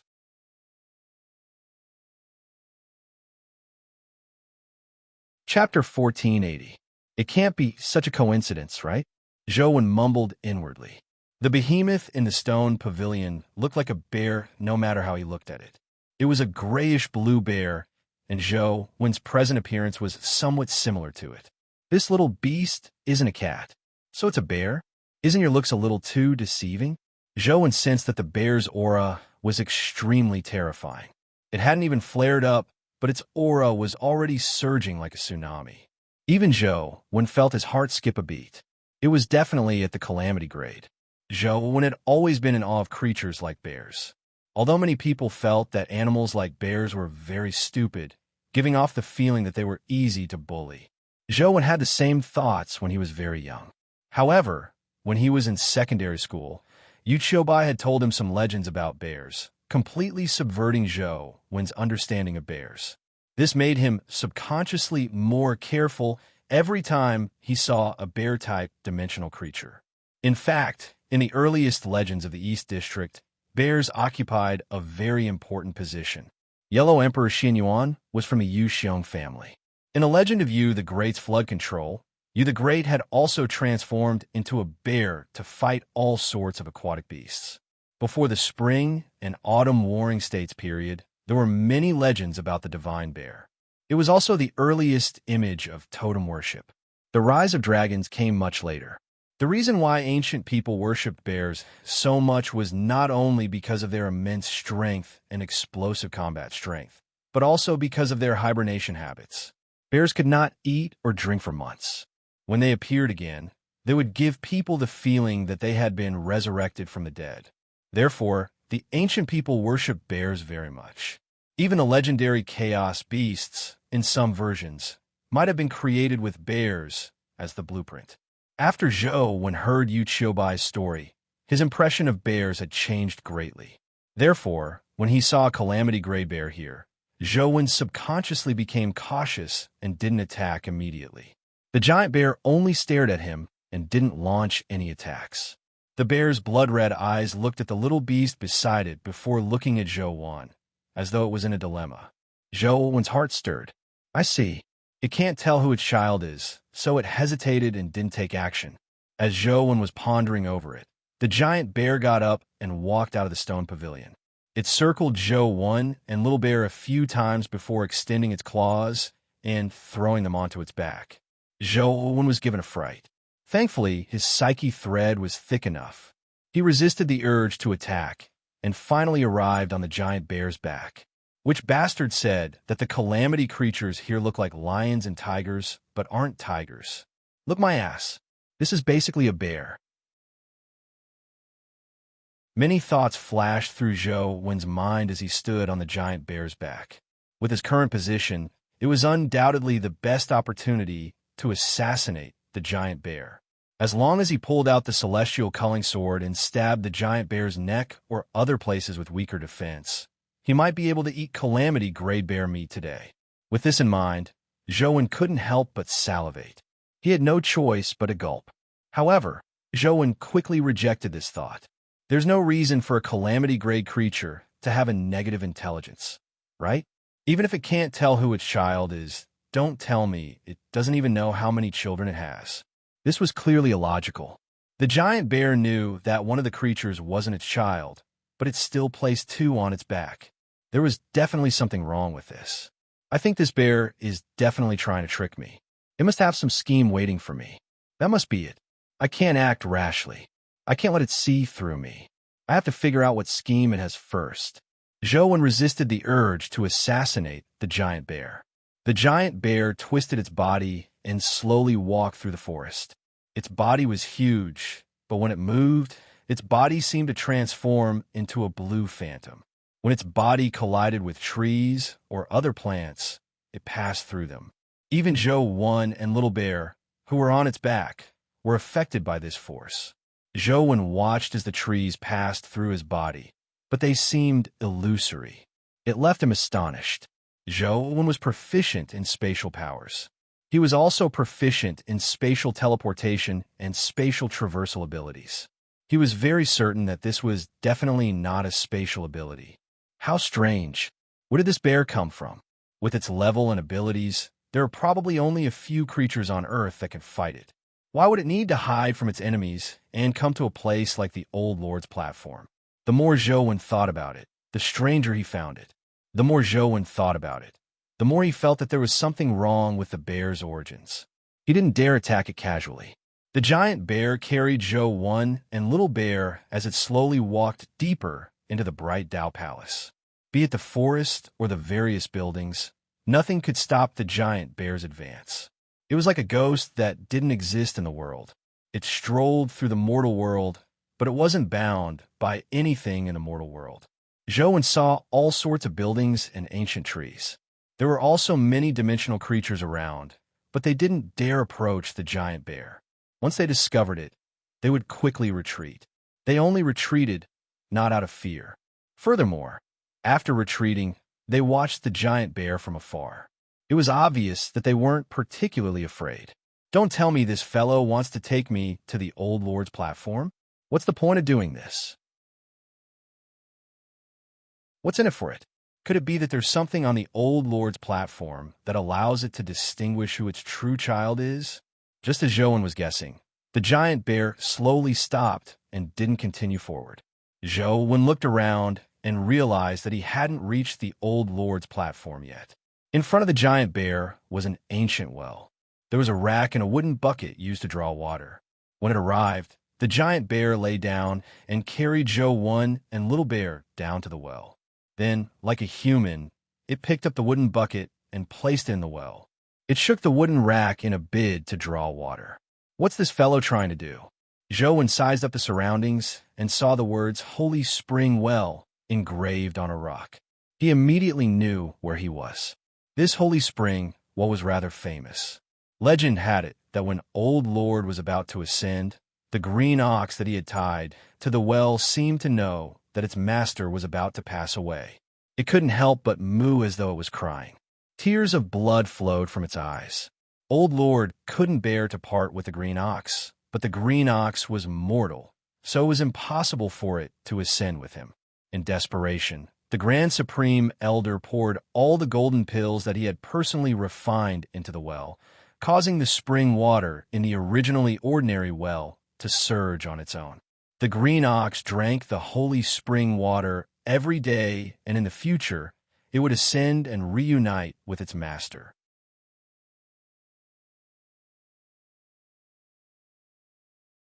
Chapter 1481. The holy spring well seemed to have dried up in the past. After enlightened Tao Palace turned into a dimensional zone, the holy spring well produced water again. After the spring water flowed again, someone had once tried drinking the water from the holy spring well, but it didn't have any special effects. Not to mention ascending to immortality, it didn't even have any healing effects. While Zhou Wen was still pondering over it, the giant bear had already brought out a bucket filled with water. If it were in the past, the water wouldn't have been too clear, but now the water in the bucket looked even cleaner and more transparent than pure water. He could even smell the sweetness of the spring water. Now, Earth's ecological environment is many times better than before. Speaking of which, is this considered a form of Earth's self-recovery? Zhou Wen couldn't help but think. The giant bear placed the bucket between Zhou Wen and the little bear. The little bear immediately lowered its head to lick the water in the bucket. When Zhou Wen saw this, he had no choice but to lean his head over. Otherwise, if the giant bear saw through him, all his previous forbearance would have been in vain. Now, Zhou Wen wasn't too interested in killing the giant bear. With the huge changes in enlightened Tao Palace, Zhou Wen only wanted to know if there were any changes to the Grand Supreme Elder Platform. In the past, the Grand Supreme Elder Platform had a total of 33 steps from the bottom to the top. It meant that the Grand Supreme Elder had ascended to the 33 skies. It was unknown what the Grand Supreme Elder Platform had become. In fact, Zhou Wen was somewhat looking forward to it before coming. The Tao Sutra he cultivated came from Mount Laojun, and this place was called the Grand Supreme Elder Platform. Perhaps they had some relationship, and he could use the Grand Supreme Elder Platform to advance the Tao Sutra to the Calamity stage. However, along the way, he didn't discover anything that could advance the Tao Sutra. At the very least, the heaven-opening scripture of the highest elder in his body didn't resonate. As Zhou Wen thought about it, he drank the water. Soon, he and the little bear finished the bucket of water. Finally, the little bear hugged the bucket with its limbs and rolled to the ground, pouring the remaining water into its mouth. Zhou Wen didn't find anything special about drinking the water. There wasn't rich essence energy contained in it, nor did he discover any special attributes. Apart from the taste of sweet spring water, he really didn't discover any benefits from the water. Seeing that the bucket was empty, the giant bear took it away and quickly filled another bucket of water.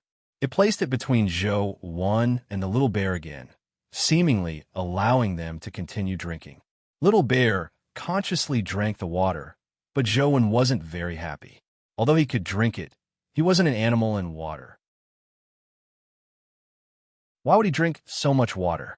Thinking was just thinking, but he still had to drink water, and he couldn't drink less than Little Bear.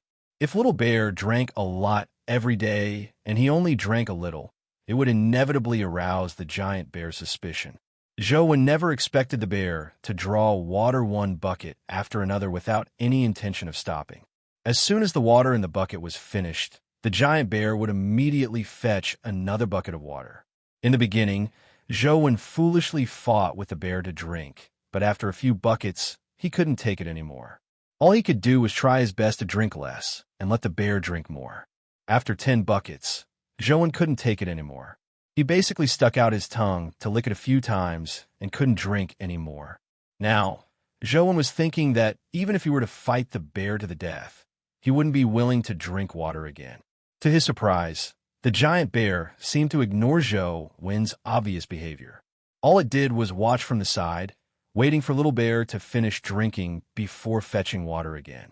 Zhou Wen had only heard of bottomless buckets in the past, but this was the first time he had seen a water bucket like Little Bear that couldn't fill its stomach. The bear was like a bottomless pit. It had drunk more than half of the 10 buckets of water, but it still looked like it couldn't drink enough. Its stomach didn't become very big either. Could it be that the water in the holy spring really has some benefits? But I drink quite a bit too. Why don't I feel anything? Logically speaking, I've been drinking it for so long. Whatever benefits it has, it should be effective now, right? But if there aren't any benefits, why is that bear so greedy? It's like it can't fill its stomach. Zhou Wen was considering if he should drink more. What if there were really benefits? However, This thought was instantly rejected by him. He really couldn't drink anymore. He wanted to vomit when he saw the water. Forget it. If the water in the holy spring is really beneficial, I'll just find an opportunity to extract some in the future and place it in the chaos space. I'll eat, cook, and make soup with holy spring water. I'll even wash clothes with holy spring water. Joan only had this thought. He couldn't bear to use holy spring water to wash clothes. What's that giant bear trying to do? When Joan saw that the giant bear was still constantly fetching water for little bear to drink, he had more questions in his mind. However, he didn't know who to ask. In the end, Joan decided to stand by the side and watch. He didn't even do anything. Joan kept counting by the side.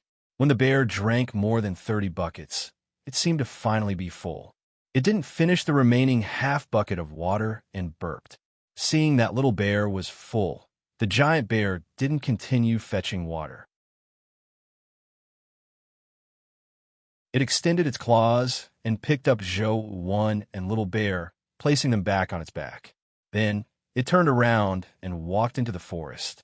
The giant bear passed through the forest and soon arrived in front of a building that resembled a mountain. Elder Lord platform? Joan took a careful look. Although the building was somewhat different from the Elder Lord platform and the resources, there was nothing wrong with it.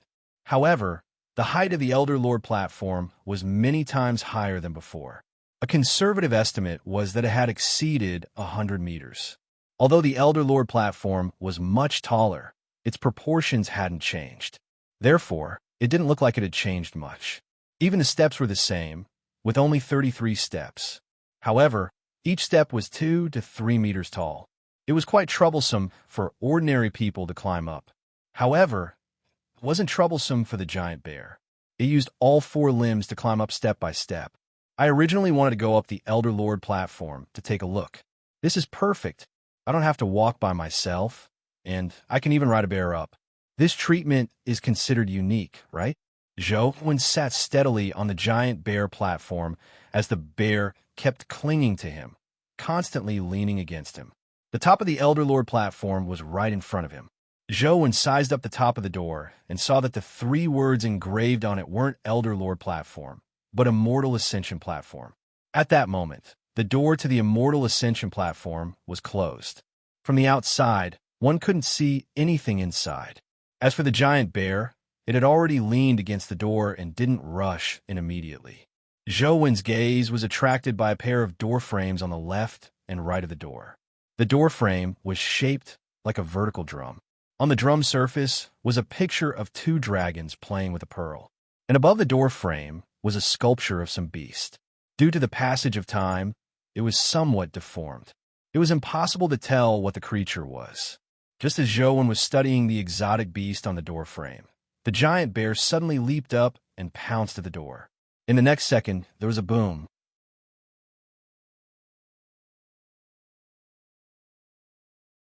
Chapter 1482. The giant bear stood up and pounced on the door with its front paws, causing it to rumble. The door shook violently as though it would fly out at any moment, but it ultimately didn't open. Bam!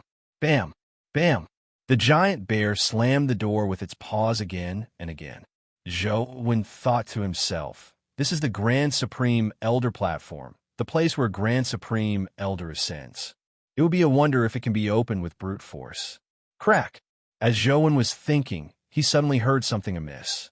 He hurriedly climbed onto the giant bear's shoulder and looked in the direction of the door. He saw that there were already many cracks on the door. Holy **T. No way. This can be opened with brute force? Joan felt a chill run down his spine. Although Joan hadn't tried smacking the door of the Grand Supreme Elder platform, he had tried many things on Mount Laojun. Ignoring the door, even the grass and trees on the Golden Peak seemed to be protected by immortal powers, making it difficult to damage them. A place like the Grand Supreme Elder platform was definitely not inferior to Mount Laojun. However, from the taboo power, it was only stronger than Mount Laojun. As the place where Grand Supreme Elder ascended, it was unimaginable that the door would crack. It couldn't be said that the door wasn't sturdy, nor could it be said that the Grand Supreme Elder platform's defenses weren't strong enough. It could only be said that the bear was too terrifying. Where did this bear come from? Joan was somewhat glad that he hadn't taken action from the beginning. His mind raced as he searched for myths and legends related to bears. However, the myths and legends related to bears were basically from ancient times. There were too few that had been passed down, and Joan only knew a few. Flying bear dreams, great you bear transformation, and so on. However, after comparing them, they didn't seem to be similar to this giant blue bear. I've heard of legends about red bears and black bears. For example, the black bear spirit in Journey to the West is a black bear.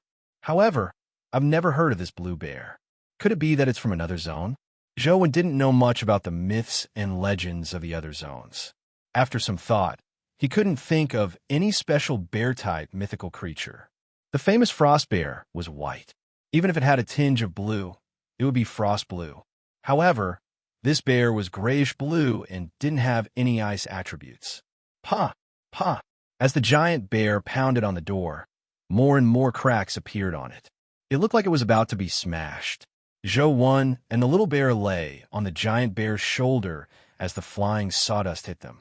Joan picked up a piece of sawdust to take a look and saw a faint golden glow flowing within it. It didn't look like ordinary wood. Joan pinched it hard. His strength was already infinitely close to the calamity grade.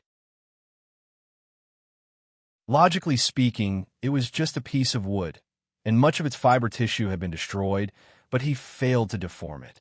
Rumble. The door was smashed open by the bear's claws. The bear continued to exert its strength, making the hole bigger and bigger. In just a short while, the two doors were smashed to pieces by the bear. The giant bear's front paws landed on the ground as it crawled in through the broken door. The space on the Laojun platform wasn't big to begin with. After the dimensional transformation, it was only a few hundred square meters.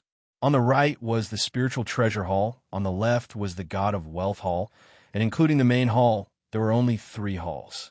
At this moment, the doors of the 3 halls were tightly shut. It was unknown what kind of deities were being worshipped inside. While Joan was still sizing it up, the giant bear turned right after entering the door and arrived in front of a metal pillar that was stabbed into the ground. The metal pillar was thicker than a thigh, and the part that was exposed above the ground was more than a meter long. Its top was oval in shape, and its shape was somewhat strange. The metal pillar was already rusted, and it was unknown how many years it had been stuck there. Joan actually didn't know much about the Laojun platform. He had never been here before, so he didn't know what the metal pillar was. The giant bear stood up again and hugged the metal pillar with its claws, about to pull it out. Boom! Boom! The giant bear suddenly exerted its strength, but the strength that could uproot a mountain only made the metal pillar rise a little. The entire Laojun platform shook as though there was an earthquake. The giant bear continued exerting its strength as it roared in an attempt to pull the metal pillar out. Its claws gripped the metal pillar tightly as it pulled it up bit by bit. Mount Laojun kept shaking. The 3 palaces were shaking, but the palace doors remained tightly shut, as though there was no one guarding them.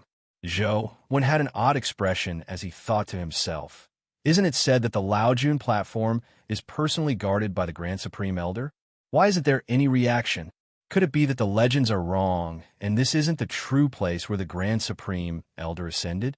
However, on second thought, Joan had another thought. Could it be that this giant bear is too terrifying? Even the power guarding the Laojun platform doesn't dare to stop it. The more Joan thought about it, the more he felt that it was possible. The taboo power of the Laojun platform wasn't fake. It was very similar to the taboo power of Mount Laojun.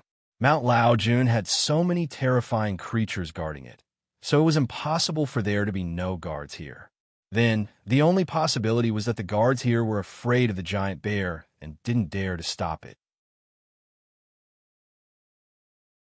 The metal pillar had already been pulled out more than a meter long by the giant bear. Soon, the entire metal pillar was pulled out. The huge metal pillar was like a toy in the giant bear's hands. It sniffed the metal pillar for a while before revealing an exposed expression. It grabbed the metal pillar with both claws and threw it out. With a bang, the metal pillar tore through the wall of the main hall. Most of it was inserted in, leaving only the end exposed. Even so, the main hall's door remained tightly shut without any movement. What's the background of this bear? Zhou found it increasingly horrifying. Back when he was grinding the dungeon at Mount Laojun, he hadn't done much damage. All he did was walk around casually before he was killed. Now that the giant bear was about to demolish the building, there was no movement from the other party. It was abnormal no matter how he looked at it. The giant bear seemed very angry as it rushed to the main hall's door. It extended its paw and smashed it a few more times as it roared angrily. Zhou forehead broke out in sweat. Smashing Grand Supreme Elder's place was akin to hanging oneself. It had a death wish. If all the immortals in the world were to be ranked, even if this person wasn't ranked first, Zhou couldn't think of anyone who could be ranked above him. Thankfully, the main hall's door was much sturdier than the mountain gate.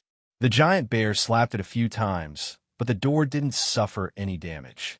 It only produced loud banging sounds. As though it knew that it couldn't smash open the door, the giant bear planted its front paws on the ground and circled the door a few times before heading to the left of the hall. On the left side of the hall was a stone plate. On the stone plate was a stone calabash. The giant bear came in front of the stone plate and circled it twice. Just as Zhou imagined that it was going to smack the stone calabash and stone plate again, the giant bear suddenly extended its claws and pulled Zhou and Little Bear down, placing them in front of the stone plate. Little Bear turned around unwillingly and climbed onto the giant bear's body. The giant bear extended its claws and carried it to the stone plate. It even pushed Little Bear and Zhou as though it wanted them to do something to the stone plate. What's the meaning of this?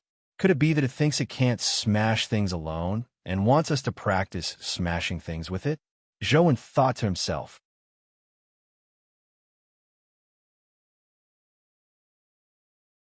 Chapter 1483.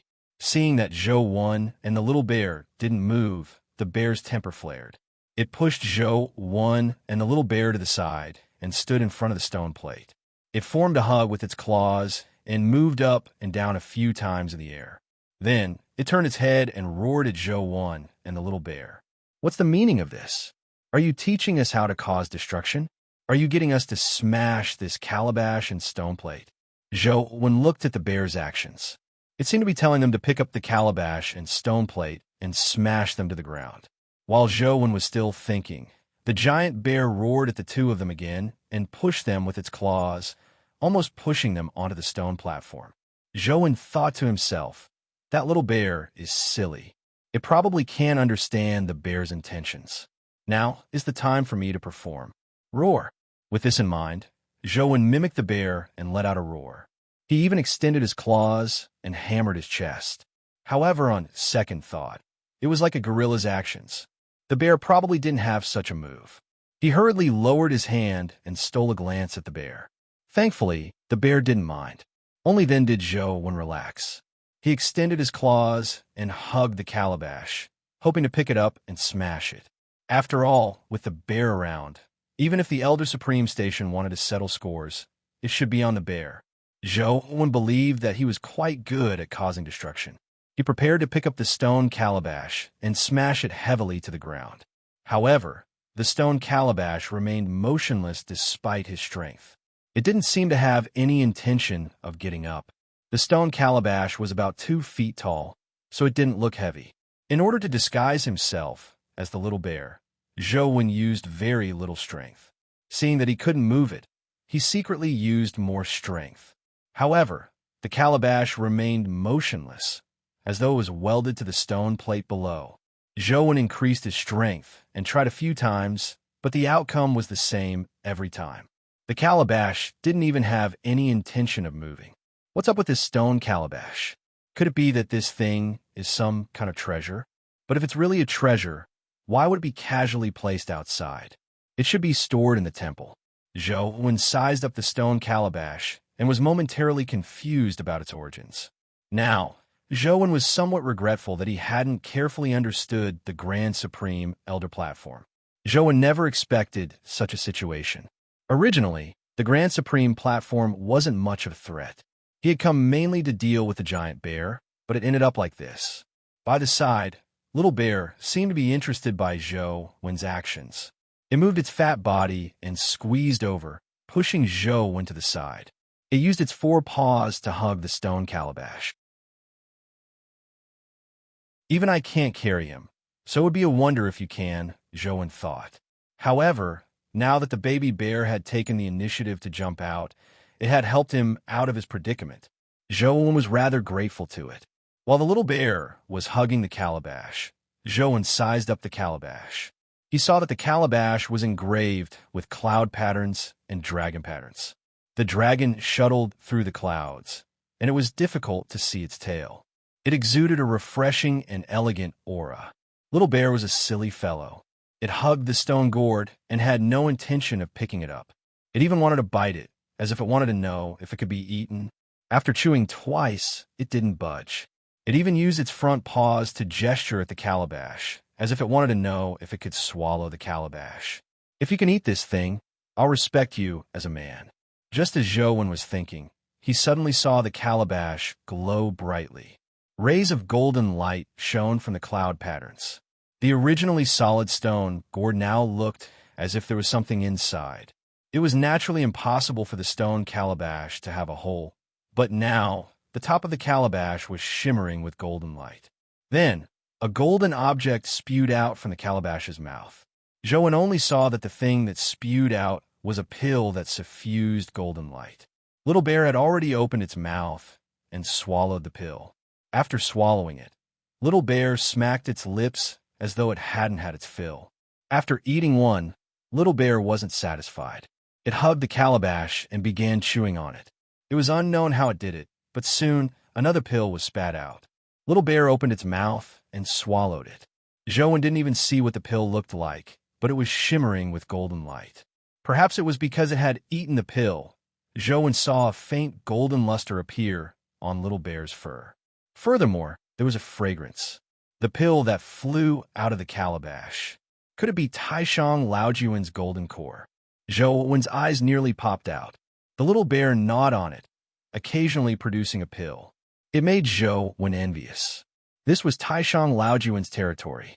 The pills that jumped out were very likely immortal pills. Even if they weren't the famous 9 Revolutions golden pill, they were definitely not ordinary. Only now did Zhou-Wen realize that the giant bear hadn't brought them here to cause destruction, but to eat immortal pills. Zhou-Wen really wanted to slap himself twice. He hadn't grasped such a good opportunity. He was clearly the one who hugged the calabash first. Who knew that this would happen? That giant bear was so violent the moment it appeared. I thought it wanted. Zhou-Wen was filled with regret, but it was useless. All he could do was wait by the side, hoping that Little Bear would quickly release the calabash and let him get 2 immortal pills to eat. However, Little Bear seemed to have a huge appetite. After eating 7-8 pills, it still didn't look full. It continued chewing on it. Eat, eat, eat. All you know is eating. Look at your figure. How are you going to find a partner in the future? Which bear chick will fancy you? Be more mindful. Stop eating. Lose some weight. Zhou-Wen kept mumbling inwardly.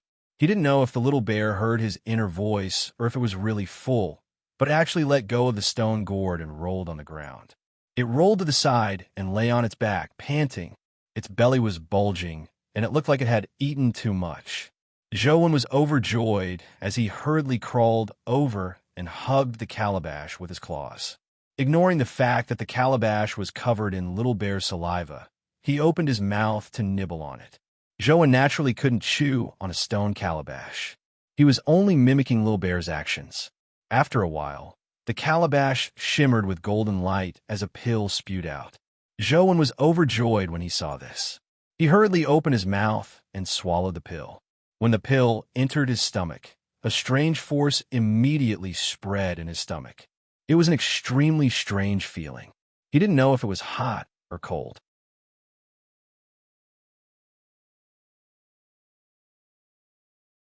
Chapter 1484. A power that seemed to be hot and cold spread through his body. The feeling was indescribable. His body felt as though it was about to ascend to immortality. It became lighter and lighter. Zhou-Wen felt that if a gentle breeze blew, his body would be carried away by the wind. Of course, that was only Zhou feeling. He naturally wasn't really blown away. Not only was he not blown away, but his body was also getting heavier. The bricks under him were crushed to pieces. Zhou lowered his head, wanting to bite the calabash again to get a few more pills to eat, but as he lowered his head, his body gradually turned to stone. Before Zhou's mouth touched the calabash, his body was completely petrified, turning into a stone beast statue, hugging the stone calabash. Zhou's body couldn't move, but he was still conscious. He clearly felt that his body was as light as a feather, and he didn't even react to the petrification process. Holy sh*T, what's going on? Zhou was horrified. He clearly felt that his body was as light as a feather, as though a gust of wind could blow him away, but he had turned into a rock, unable to move. What was even more terrifying was that he couldn't use the various essence energy arts in his body, nor could he circulate his essence energy. It was as though he had really become a rock. Could it be that the giant bear already knew that this would happen? That's why it deliberately brought us here to eat pills. If we are really its cubs, we won't turn into stone and use this to distinguish who is its child? Zhou had mixed feelings. When the giant bear saw that Zhou had turned into a stone statue, it carried the cub on its back before turning to walk out the door. As it walked down the stone steps, it seemed to verify Zhou's thoughts. Instead, the little bear would turn its head to look at Zhou from time to time. It even called out twice, as though it wanted him to follow. Zhou couldn't even move, so how could he keep up? All he could do was watch helplessly as they left the Grand Supreme Elder platform and disappeared from his range of perception. Zhou had no choice but to calm down and attempt to use all sorts of powers to escape the present situation. However, he couldn't use his primordial energy art, nor could he summon his companion beasts. He couldn't even move his body, so he was out of options. Am I going to become a stone statue and be alone here for 1,000 years? Zhou was depressed, but he didn't give up. He only hoped that there would be some good changes. Time ticked by, but Zhou failed to recover from his stone statue state. Why is little bear fine after eating it, but I turn into stone after eating it? That little bear doesn't seem to be of the stone element. In terms of immunity, I have truth listener and the heaven-opening scripture of the highest elder, so I shouldn't be weak. What kind of power is the golden core? Zhou kept thinking, hoping to find the crux of the problem. But even when night fell and the moon hung high in the sky, he still didn't understand what kind of power Jindan was. The cold moonlight shone on the Laojun platform, as if it had covered the originally mysterious Laojun platform with another veil. Zhou's hearing was still present, but it was limited to the vicinity of the Grand Supreme Elder platform. Furthermore, it was only normal hearing, not truth listener's ability. His eyes could also see, but what he could see was only what was in front of him. Teacher Yu is still waiting for me to return. I have to think of a way to escape as soon as possible. As Zhou was thinking, he suddenly heard something strange. It sounded like someone was speaking, but he couldn't hear it clearly. It was like a whisper in his half-asleep state. He seemed to be able to hear it, but he couldn't tell what it was saying. Zhou didn't sleep, so he naturally wasn't half asleep. He listened carefully and could clearly hear the voice. It wasn't so soft that it couldn't be heard, but he couldn't hear what it was saying. Zhou couldn't even be sure if the voice was produced by a human. Unfortunately, his body couldn't move, and the direction of the voice wasn't within his line of sight. After listening for a while, Zhou could only tell that the voice came from the main hall. With that giant bear around, the average person wouldn't dare come to the Laojun platform. Even if they dared to come, I wouldn't be unable to hear anything when they ascended the Laojun platform. Could it be that the voice came from the main hall? With this thought, Zhou felt a glimmer of hope. He didn't know what was inside the main hall, but it was highly likely that Taishang Laojun was consecrated. If the voice really came from main hall, there might be something special about it. However, no matter how Zhou listened, he couldn't tell what the voice was saying. After a while, the voice gradually vanished. Early in the morning, Zhou saw a purple light scatter on the ground in front of him. It was indescribably magical and beautiful. The purple light came from the east. Zhou was on the west side of the main hall, so he couldn't see what the purple light was emitting. After a while, the angle of the purple light changed. A purple light shot in and shone on him. No, it should be said that it shone on the stone calabash. Zhou was surprised to discover that the stone calabash automatically suffused a golden light as it sucked the purple gas into it. Zhou hugged the calabash as his body was illuminated by the purple light. He felt his body warm as his mind, which had turned a little chaotic after a night of thought, immediately felt refreshed as though he had just woken up. The purple light didn't illuminate him for long. After a while, the angle of the purple light changed, preventing it from illuminating him. The stone calabash returned to its original state, and Zhou wasn't illuminated by the purple light again. For 2 to 3 days, Zhou failed to think of a way to escape. Every night at midnight, he could hear the strange murmurs, and in the morning, he would see the purple light.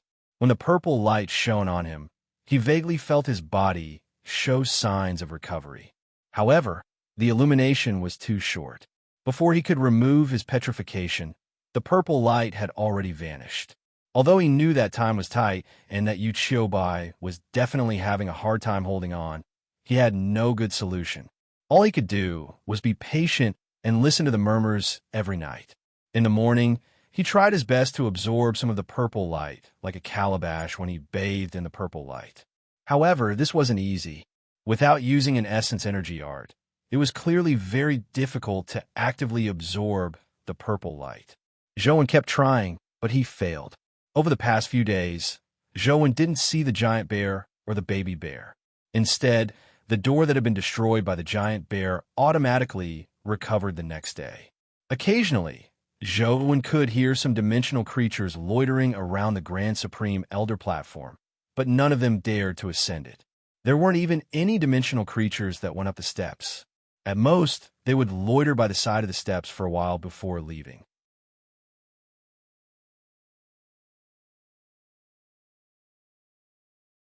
Chapter 1485.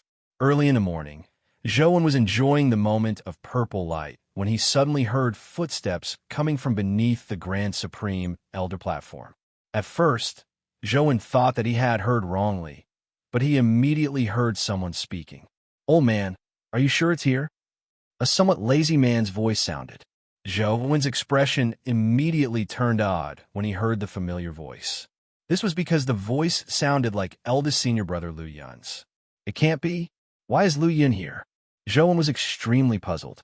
Although Lu Yun was his eldest senior brother, it was hard to describe their relationship as good or bad. After all, Lu Yun had always wanted to scam Zhou in the past, but every time he met him, he would always suffer. In the beginning, Zhou only retaliated passively, but as time went by, he couldn't help but want to take the initiative to bully his eldest senior brother. The relationship between the two of them couldn't be considered good, but it wasn't entirely bad either. No matter what Lu Yun thought, Zhou had never thought of doing anything to Lu Yun. He had never even treated him as an enemy. This feeling was very strange. He was clearly someone who wanted to scam him the moment they met, but he didn't think of him as an enemy. The place where Grand Supreme Elder ascended should be here. An elderly voice sounded. When Zhou heard this voice, he was taken aback. This was because he was familiar with this voice. It was likely Jing Daoxian's voice. Why is Lu Yun still with Jing Daoxian? Hadn't he suffered enough losses? Could it be that Jing Daoxian used some means on Lu Yun, forcing him to listen to him? Zhou had always been puzzled as to why Lu Yun was with Jing Daoxian. Later on careful thought, Lu Yun had been captured by Jing Daoxian back in the Qin Emperor Mausoleum.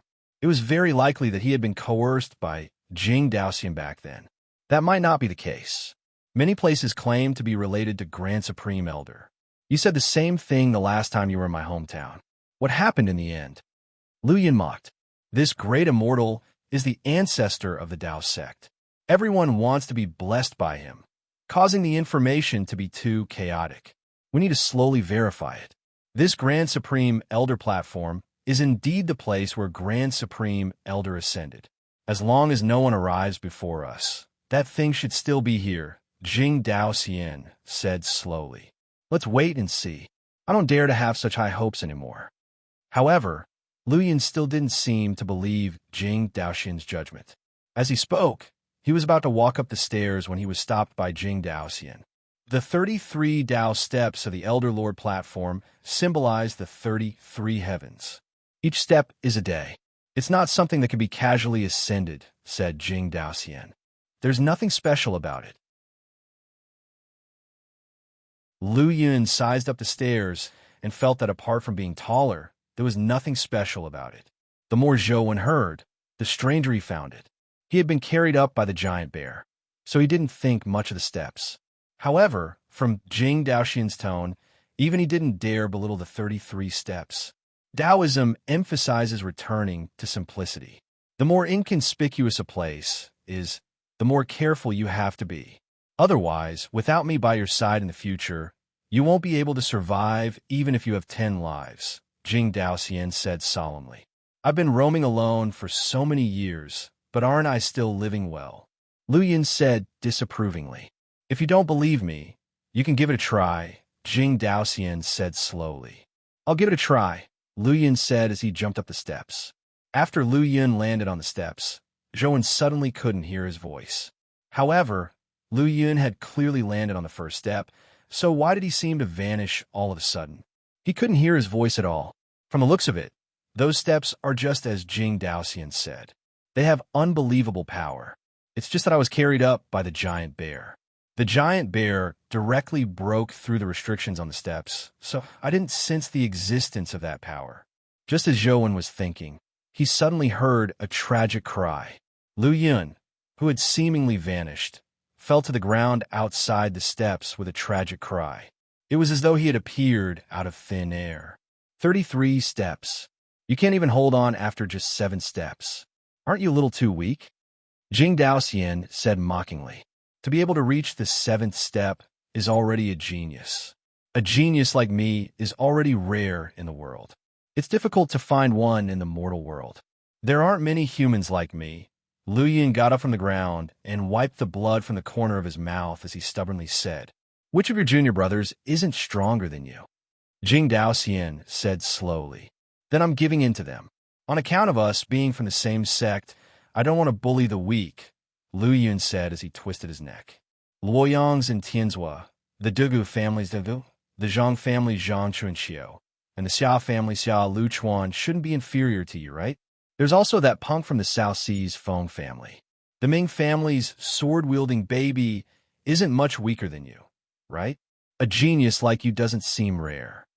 Jing Daoxian gave examples one by one. Lu Yun was immediately unhappy. How can Feng Xiuyin and Ming Xiu be my match?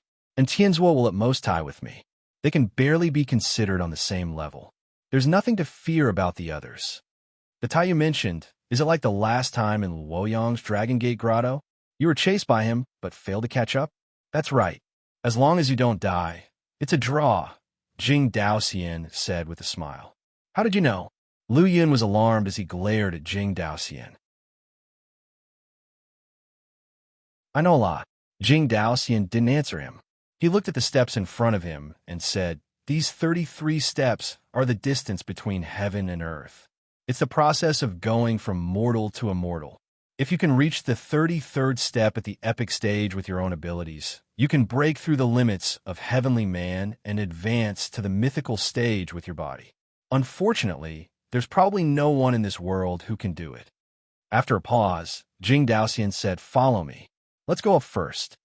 With that said, Jing Daoxian walked up the steps. Lu Yun followed closely behind him.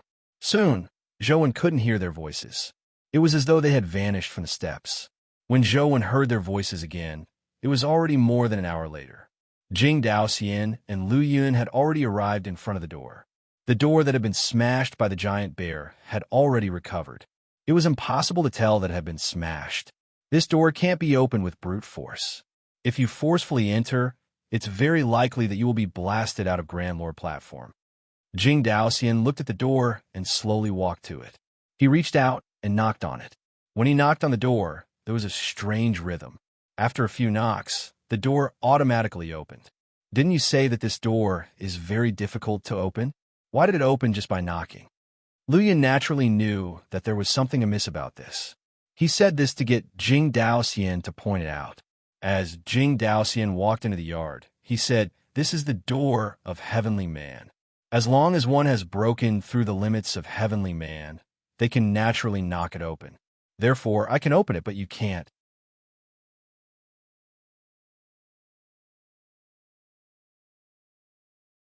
Chapter 1486.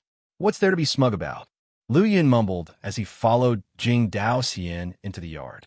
When he arrived in the yard, Jing Daoxian saw the metal pillar that had been stabbed into the wall by the giant bear. His expression immediately changed. "Someone came here before us." With that said, Jing Daoxian walked to the wall and reached out to caress the exposed parts of the metal pillar. At the same time, he carefully sized it up. "It should be teacher, right? From the looks of it, you're one step too late again," Lu Yun said gloatingly. "Whose grandson are you?" Jing Daoxian glared at him. "Who knows if you're lying to me? How do I know that what you said is true?" Lu Yun curled his lips and said, "If you were my only grandson, I would have slapped you to death," Jing Daoxian said coldly. Then he released his hand that was stroking the metal pillar. He took 2 steps back and said, "I'm afraid I'll have to disappoint you. The one who came isn't Wang Mingyuan. Wang Mingyuan wouldn't do such a senseless thing." Zhou Wen was already stunned. Eldest senior brother Lu Yun is actually Jing Daoxian's grandson? It's no wonder I always felt that something was amiss. Why is Lu Yun always together with Jing Daoxian? So that's why. After the shock, Zhou Wen couldn't help but feel a burning desire for gossip. Lu Yun is Jing Daoxian's grandson. Then who's his grandmother? Didn't they say that Jing Daoxian didn't marry or have children? What senseless thing? Lu Yun asked. This metal pillar's name is Mountain Driving Whip. It should have been something good, but unfortunately, this one is fake. The person who came before us discovered that this metal pillar was fake and flew into a rage. He smashed it into the wall. With Wang Mingyuan's personality, he definitely wouldn't do such a thing, Jing Daoxian said. That's true. If it was teacher, he would have put it back after discovering that it was fake, Lu Yun said. Jing Daoxian smiled strangely. That's possible. However, if I were to guess, I believe he would have taken this fake mountain driving whip away. Why? Lu Yun asked in puzzlement. Because I would have done the same, Jing Daoxian said as he reached out to pull the metal pillar. It was difficult to insert the metal pillar in, but it was equally difficult to pull it out. Jing Daoxian pulled a few times, but the metal pillar seemed to be stuck in the wall. It didn't budge at all. Since it's fake, why waste time pulling it out? Lu Yun asked again. You don't understand. Jing Daoxian summoned a companion beast. Zhou Wen could tell that it was a humanoid companion beast. As he didn't have truth listener's augmentation, he couldn't turn the voice he heard into an image. All he could do was make a rough judgment. With the help of the humanoid companion beast, the metal pillar was slowly pulled out. It was unknown what method Jing Daoxian used, but when he stroked the metal pillar with his palm, it vanished. It's about time. If you don't get down to business, I'm afraid you will lose your life here when that bear returns, said Lu Yun. That lucky stone should be on the west side of the main hall. You will naturally see it when you take a look, said Jing Daoxian. Lu Yun walked west and immediately saw the stone plate, the calabash, and Zhou Wen. Zhou Wen was now in the form of a stone beast, so Lu Yun naturally couldn't recognize him. He was even given a fright as he pointed at Zhou Wen and said, Strange. Didn't you say that the lucky stone and the treasure calabash are together? Why is there a stone beast here? Could it be that there's a matching lucky beast? What lucky beast? Jing Daoxian frowned slightly as he walked to Lu Yun's side. He was slightly taken aback when he saw the stone beast that Zhou Wen had transformed into. Strange. The lucky stone is a stone roller used by Grand Supreme Elderly Lord to grind medicinal ingredients. The treasure calabash is used to store pills, but I've never heard of any guardian beasts. Even if there is one, it should be a boy guarding the furnace. It shouldn't be such a strange stone beast. As Jing Daoxian sized up Zhou Wen, he pondered. Furthermore, this stone beast looks somewhat similar to that bear. Zhou Wen thought to himself, Jing Daoxian probably hasn't seen Little Bear before, and Little Bear actually doesn't look much like that giant bear. To be able to tell that, Jing Daoxian's eyes are indeed a little sharp. Who cares? After all, what you want is the lucky stone and the treasure calabash. Just take them away, Lu Yun said as he began moving the stone calabash. However, after moving it twice, the calabash didn't budge at all. Lu Yun had used too much strength, causing the veins on his forehead to bulge. Don't waste your strength. Although the treasure calabash isn't a purplish gold calabash, it's no ordinary item. It's not that easy to take it away. If we could use brute force to take it away, the people who came before us would have long taken it away. How could we even have a chance? Jing Daoxian paused for a moment before saying, "From the looks of it, we were right to come. These are all real. Do you have a solution?" Lu Yun asked. "These two treasures are used to refine pills. If we want to take them away, we naturally have to work on the pills," Jing Daoxian said as he took out something from his pocket. It was a small bottle the size of a palm. Jing Daoxian carefully opened the bottle and poured out a tiny pill before throwing it at the stone calabash. The stone calabash, which usually only reacted in the morning, actually shimmered with a golden light and sucked the tiny pill in. Jing Daoxian threw the small bottle in his hand to Lu Yun. "Feed a pill to the calabash every 10 minutes. In a few hours, you should be able to move the treasure calabash. Why don't you feed it yourself?" Lu Yun seemed to enjoy bickering with Jing Daoxian. Jing Daoxian said indifferently, "If that bear returns, I have to think of a way to stop it outside. If the person who came before us hasn't left, we have to be on guard.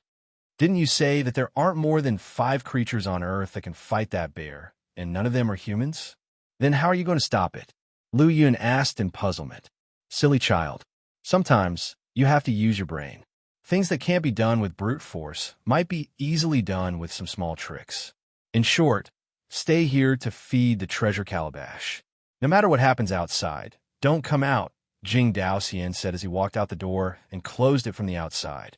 "You're always saying self-righteous things. I wonder if they're true or not," Lu Yun mumbled as he waited for the time to come before throwing the pill to the calabash. Strangely enough, every time he threw in a pill and pushed the treasure calabash, he felt it become a little lighter. "Old man, are you outside?" Lu Yun wasn't a person who could stay idle. After waiting for a while, he felt bored and shouted loudly. However, no one answered him. Lu Yun asked a few times, but seeing that Jing Daoxian didn't respond, he probably stopped shouting because his voice couldn't be transmitted. Lu Yun turned his eyes and looked at Zhou. As though he had thought of something fun, he got up and walked towards him. "Holy sh*t, what are you trying to do?" Zhou immediately felt that something was amiss, but he couldn't move or make a sound. All he could do was watch helplessly as Lu Yun walked to his side.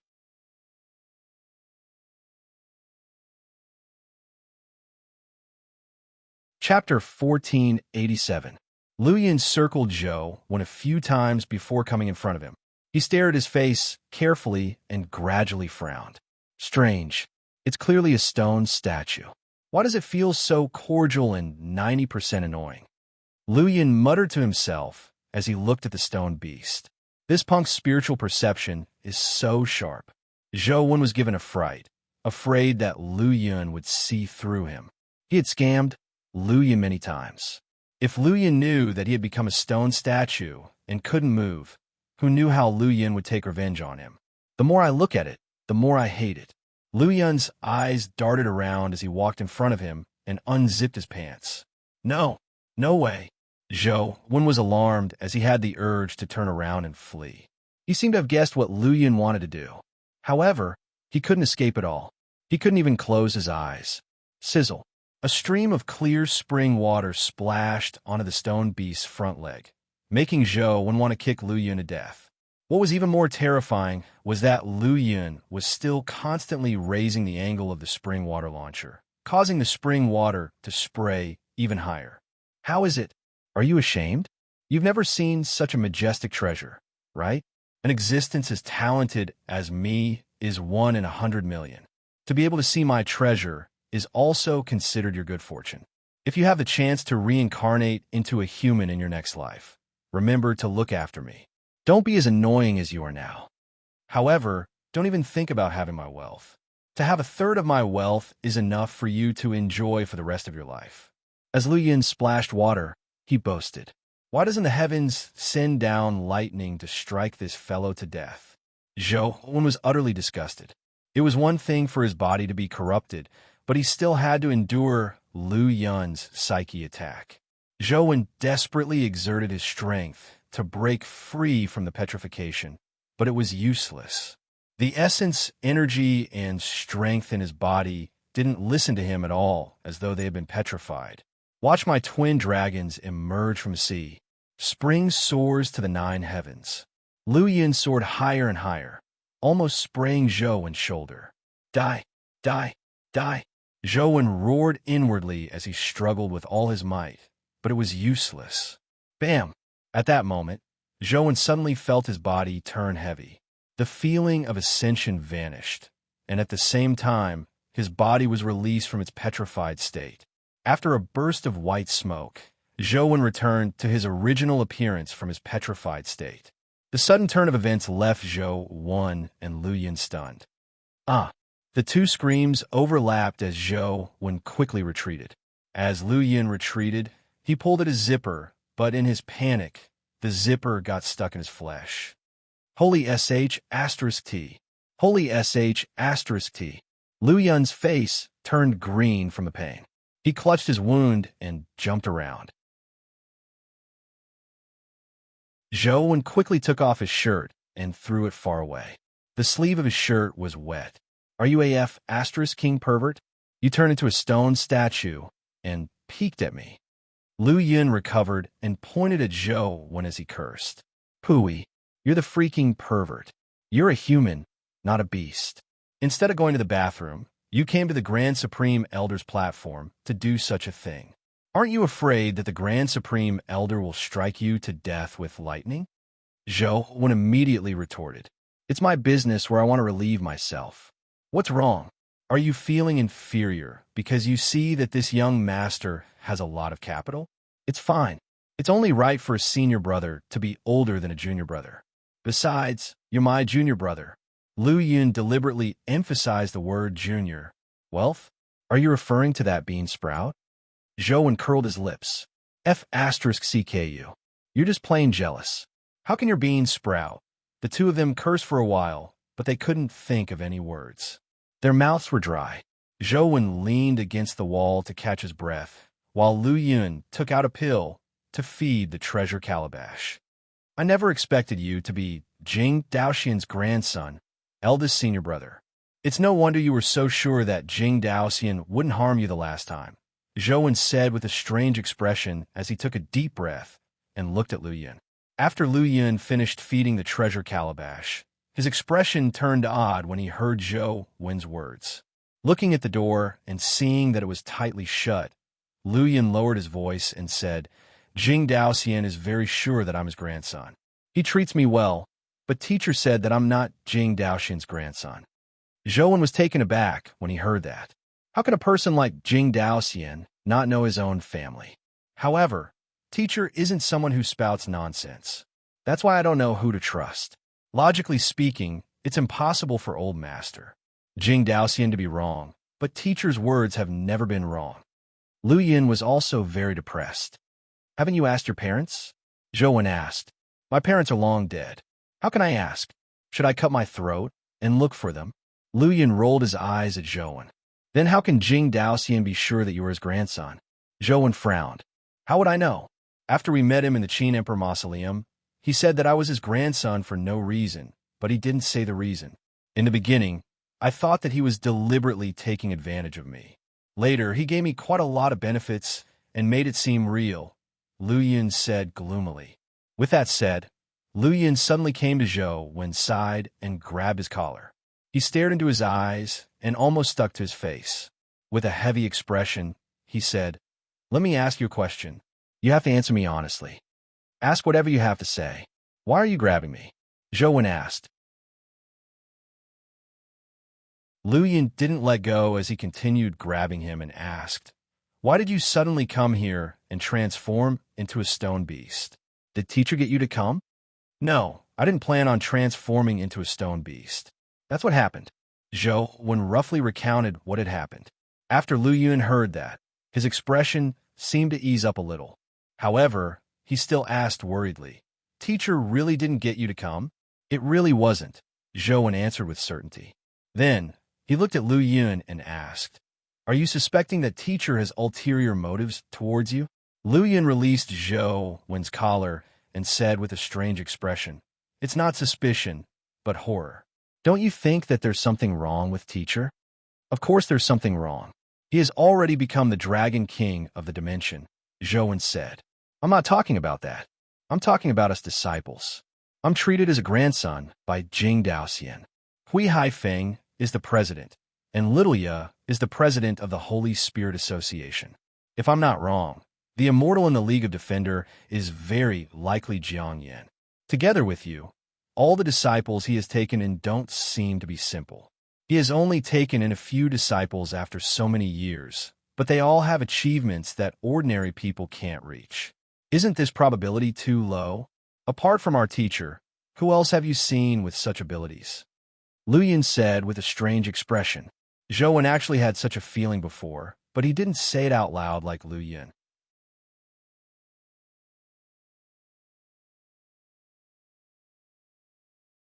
Chapter 1488. You suspect that it wasn't a coincidence that teacher took us in as students? Although Zhou Wen was somewhat suspicious, he still felt that it was impossible. Who knows? Anyway, I have a nagging feeling that there's something wrong. Lu Yun paused before saying, "Do you still remember the time the old man came to you? Is it the time he made a bet with teacher?" Zhou Wen naturally remembered it. Jing Daoxian had used an alias to get him to help him get on the Rubik's Cube ranking. Zhou Wen had even taken his companion Beast, but he didn't help him get on the rankings. Jing Daoxian was puzzled as well. He had said from the beginning that it was fine if Zhou Wen didn't help him get on the rankings, but Jing Daoxian really didn't cause trouble for Zhou Wen. He didn't even take back the companion Beast he had given Zhou Wen. "Yes." Lu Yun nodded and said, "Although it was a coincidence that I met the old man, teacher got to know the old man because of me. Then there was a bet. I keep feeling that it's a little odd. What's going on with that bet?" Zhou Wen had never understood why Jing Daoxian would directly tell him the content of the bet. As long as Zhou Wen knew of the bet, Jing Daoxian would definitely lose. Therefore, Zhou Wen had always felt that their bet wasn't as simple as Jing Daoxian had said. The contents of the bet are actually very simple. Just like what the old man told you, if you help him get on the rankings, he will win. If you don't help him, teacher will win. Is it really that simple? Zhou Wen still found it unbelievable. Lu Yun took a deep breath before continuing. "It's simple if you say it's simple, but it's also not simple if you say it's not. The final outcome of the bet is like this, but there are some additional conditions. Teacher can't tell you anything about the bet. Only the old man can come into contact with you." Zhou Wen roughly understood a little, but he still looked at Lu Yun and waited for him to explain. "The old man told you everything clearly, but he's Jing Daoxian. Do you dare believe him?" Lu Yun asked. No. Zhou Wen naturally didn't dare completely believe Jing Daoxian. In fact, he had indeed suspected it before. That's right. No one would believe the words of the Federation's #1 devil, Jing Daoxian. Therefore, the more he tells you the truth, the more you will suspect him. In addition, teacher is unable to explain it to you.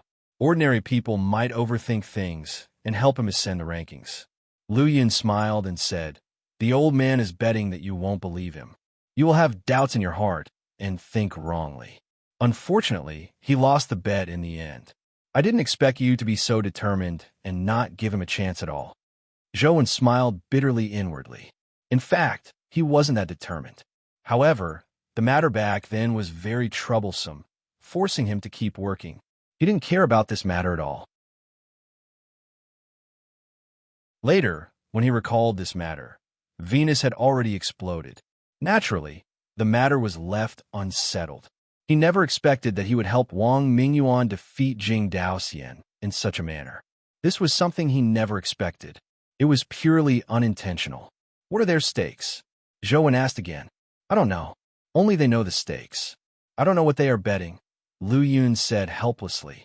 In this world, there weren't many secrets that Lu Yun couldn't eavesdrop on.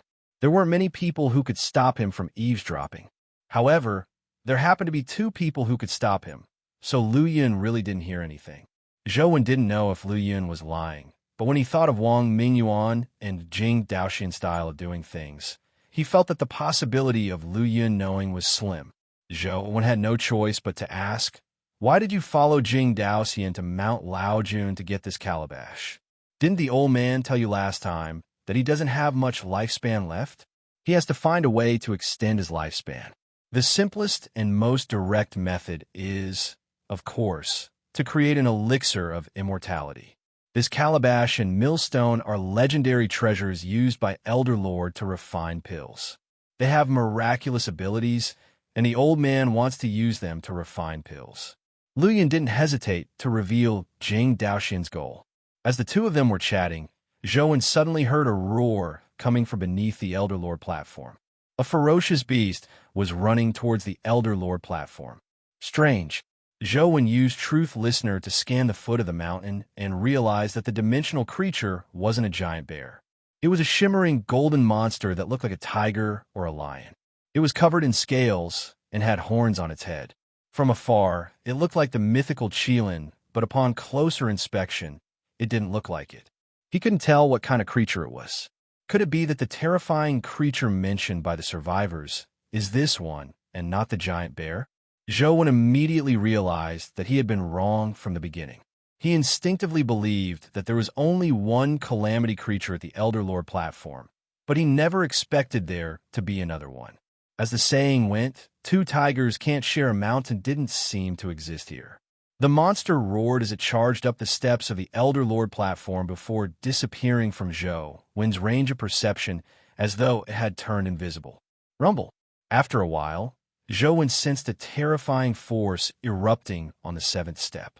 It caused the entire Elder Lord platform to tremble violently. Boom, boom, 8th step, 9th step, 10th step, one step after another. A terrifying explosive force was released, causing the Elder Lord platform to constantly shake. I wonder if the old man can withstand it. I have to be faster. Lu Yun continued feeding the gourd. Every time he fed one, he would have to move the gourd. Although he still couldn't move it, he could already push it. It looked like it wouldn't take long before he could move it. The terrifying noises outside continued, but the higher the steps, the slower the explosions. Zhou listened carefully for a while and said in surprise, "Jing Daoxian seems to have used the power of the 33 steps to stop that dimensional creature. Although that dimensional creature is very strong, it probably won't be able to rush up anytime soon." Roar. To his surprise, just as Zhou finished speaking, he heard another roar. He saw the giant blue bear charge over and rush up the steps. Then, he heard a series of crackling sounds as the stone steps were breached. The giant bear charged up crazily, and Zhou could even see a trail of smoke that resembled a dragon behind the giant bear. "Good grandson, how's the feeding of the gourd?" "I'm afraid I can't hold on for much longer." Jing Daoxian pushed open the door and said as he stood outside the door and looked in, "I'll be able to carry it soon." "I reckon 2 or 3 more should be enough," Lu Yun answered.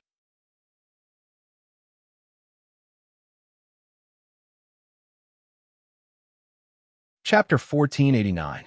My dear grandson, I can't hold on for half an hour. I'm afraid my old bones will be gone after such a long time. I'll give you 10 more minutes. No matter what, you have to take it away. With that said, Jing Daoxian closed the door again. "Do you think this is buying cabbage? Taking it away, just like that? Is this something I can control?" Lu Yun was somewhat depressed, but he had no other choice. The Grand Supreme Elder platform kept shaking as the explosions outside approached. He also knew that Jing Daoxian couldn't hold on for long. Gritting his teeth, Lu Yun poured out all the pills in the bottle. There were a total of 8 pills. Previously, Jing Daoxian had asked him to feed one every 10 minutes, but now he couldn't care less. He fed one every minute. Although he knew that this kind of excessive enthusiasm might not be useful and might even cause his previous efforts to go to waste, he had no other choice now that things had come to this. He could only treat a dead horse as a living one and fight for it first. After all, if he didn't risk it, he definitely wouldn't be able to pick up the treasure gourd in 10 minutes, much less the millstone below. As Lu Yun fed the treasure gourd, Zhou paid attention to the situation outside. The explosions had already reached the 23rd level. Although the speed had slowed down, it was only a little. His estimation was similar to Jing Daoxian's. In 10 minutes at most, the two calamity-grade creatures would definitely rush up. Zhou didn't feel any psychological burden. Regardless of whether Jing Daoxian and company succeeded or not, it had nothing to do with him. After all, Zhou didn't dare eat the pills that spewed out of the gourd. As Lu Yun fed, he tested it, but even if he fed more pills, the weight of the treasure gourd still slowly lightened. It didn't change. Zhou even felt that the speed at which the treasure gourd became lighter was even slower. Lu Yun clearly realized this situation as he said gloomily, "From the looks of it, it's impossible to take the treasure gourd back today." Indeed, after Lu Yun fed the remaining 8 pills, he still couldn't lift the treasure gourd. On the steps outside, the terrifying explosion had already reached the 30th level. In a few more levels, the two calamity-grade dimensional creatures would rush up. "Eldest senior brother, if you still want to carry it, take your time. I'm leaving." Zhou wanted to find a way to escape the Grand Supreme Elder platform. However, it was useless when he tried teleportation and spatial teleportation. Unless he left through the door, any essence energy art or power was useless. "Junior brother, don't bother yourself. Mount Laojun is the place where Laojun ascended to the immortal world. If you really use your spatial powers and fail to teleport out, that's your good fortune. If you really teleport out, I'm afraid you will reach the immortal world," Lu Yun said as he tried to move the calabash. "Isn't it said that the immortal world is a good place? Isn't it good if we can teleport there?" Zhou said. "Junior brother, Lu Yun," Lu said. "Lu Yun? If that place was really so beautiful, would it still need to be brought there by others? They'll probably cry and fight to get in." Lu Yun curled his lips. Zhou didn't comment. He knew that the immortal world was most likely a dimension, but if there was really danger, he couldn't care less. Zhou didn't know how powerful the Qilin-like dimensional creature was, but he had seen the terror of the giant bear with his own eyes. Even if he fought it with all his might and used the immortal culling sword, he probably wouldn't be able to gain the upper hand. "My dear grandson, are you done?" Jing Daoxian pushed the door open again and urged. "There's nothing I can do. I still can't move it," Zhou said helplessly. "Don't try again. Follow me." Jing Daoxian also knew that if the two-dimensional creatures rushed down, it would be too late. Therefore, he would rather not have the gourd. "Zhou, let's go." Lu Yun looked longingly at the gourd and beckoned Zhou to leave with him. "You guys go first. I have a way to leave." Zhou shook his head and rejected Lu Yun's good intentions. Jing Daoxian definitely wanted to take the opportunity to rush down when the two-dimensional creatures rushed up and used the stone steps to shake them off. However, Zhou knew the bear's strength too well. This method might not allow him to escape. Furthermore, it was too risky. He might as well think of a way to leave. Furthermore, Zhou had some thoughts about the treasure gourd. It had been fed so many pills that it had become much lighter. Lu Yun couldn't carry it, but it didn't mean that he couldn't. If Lu Yun was still here, he wouldn't be able to snatch it in front of him. However, if Lu Yun gave up and left, he couldn't be blamed. "Junior brother, don't tell me you still have designs on the treasure gourd?" Lu Yun clearly knew Zhou too well. He immediately saw through his thoughts and curled his lips before continuing. "I advise you to leave quickly. Otherwise, you won't be able to use your life when the time comes. You should worry about yourself first," Zhou said with a smile. "Cut the crap. Hurry up and leave. It will be too late if we delay any longer. We have to rush down the moment the two of them rush up." Jing Daoxian shouted again from outside. From his voice, it was obvious that the situation wasn't optimistic. "Little junior brother, good luck to you." Lu Yun knew that he couldn't delay any further. He gritted his teeth and rushed out the door, approaching Jing Daoxian. When Zhou saw him leave, he turned around and teleported to the side of the gourd. He hugged it with both hands, hoping to see if he could lift it up a little. As long as he could lift it up by a millimeter, he could put it into the chaos space and take it away.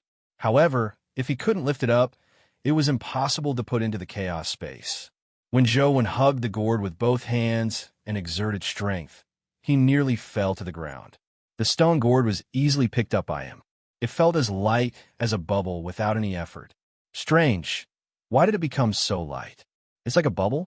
Could it be that Lu Yun is so unlucky that the pills he fed him only took effect after he left? Zhou guessed. However, Zhou quickly rejected this thought. The stone gourd's weight slowly decreased. It was impossible for it to become so light all of a sudden. It's not that Lu Yun's luck is too bad, nor is it a problem with the pills. Could it be because... Zhou's heart stirred as he placed the stone gourd into the chaos space before reaching out to grab the stone wheel below. Legend had it that it was a millstone used by Grand Supreme Elder to grind medicine. It was called the good luck stone by humans. In fact, the millstone might be more precious than the gourd. The treasure gourd was only used to store medicine, but the millstone could automatically grind medicine. The functions of the two were very different. Zhou's fingers touched the millstone, and he lifted it up with force. However, the millstone was easily lifted by Zhou. It was similar to when he had picked up the treasure gourd. What's going on? Zhou was somewhat alarmed. He didn't know why he could obtain the treasure gourd and stone millstone so easily.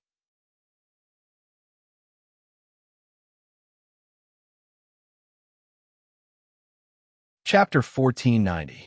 Zhou clearly remembered that when he was brought up by the giant bear, he had already tried it. He couldn't lift the calabash at all, much less the millstone below. He originally wanted to see if he could pick up the calabash that had been fed many pills, but to his surprise, he could easily pick up the millstone. Is it because he ate that golden elixir?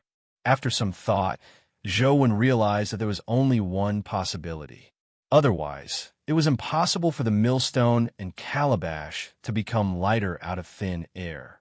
The golden core had turned Zhou into a stone. After recovering for some baffling reason, he seemed to be able to pick up the millstone and calabash. Zhou didn't have time to consider too much because the terrifying explosions outside were already approaching the door. Thankfully, Lu Yun had closed the door when he left.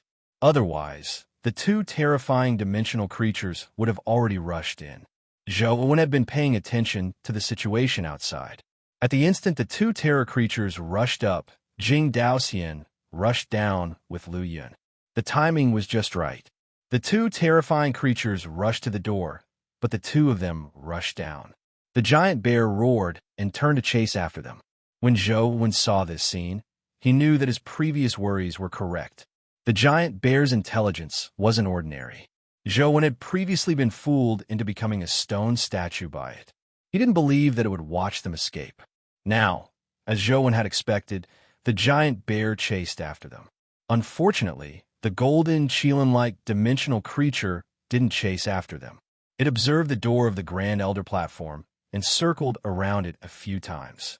Zhou thought to himself, this door is the door of the Grand Elder platform after all. That giant bear is an extremely terrifying existence. It's acceptable that it can smash the door, but it's impossible for a random dimensional creature to smash the door, right? Boom! As Zhou was pondering over it, the golden Qilin pounced forward and slammed its sharp claws at the door, causing it to rumble. The commotion was extremely terrifying. Golden light bloomed from the golden Qilin's body. Its golden body was crystalline like glass in the golden light, as though it was augmented by some divine power. It slammed the door again and again. Zhou was a little flustered in the beginning, but after a few strikes, he realized that although the golden Qilin's strength was extremely violent and Zhou was far from its match, it couldn't crack the door like the giant bear. The golden Qilin slammed the door crazily for a while, but it couldn't damage the door at all. In the end, it had no choice but to stop. Indeed, it's impossible for an existence like the giant bear to appear casually. Zhou heaved a sigh of relief. He estimated that the golden Qilin was likely in existence at the hell stage. Zhou was indeed much weaker than it. If it were to charge in, Zhou would probably find it difficult to fend it off.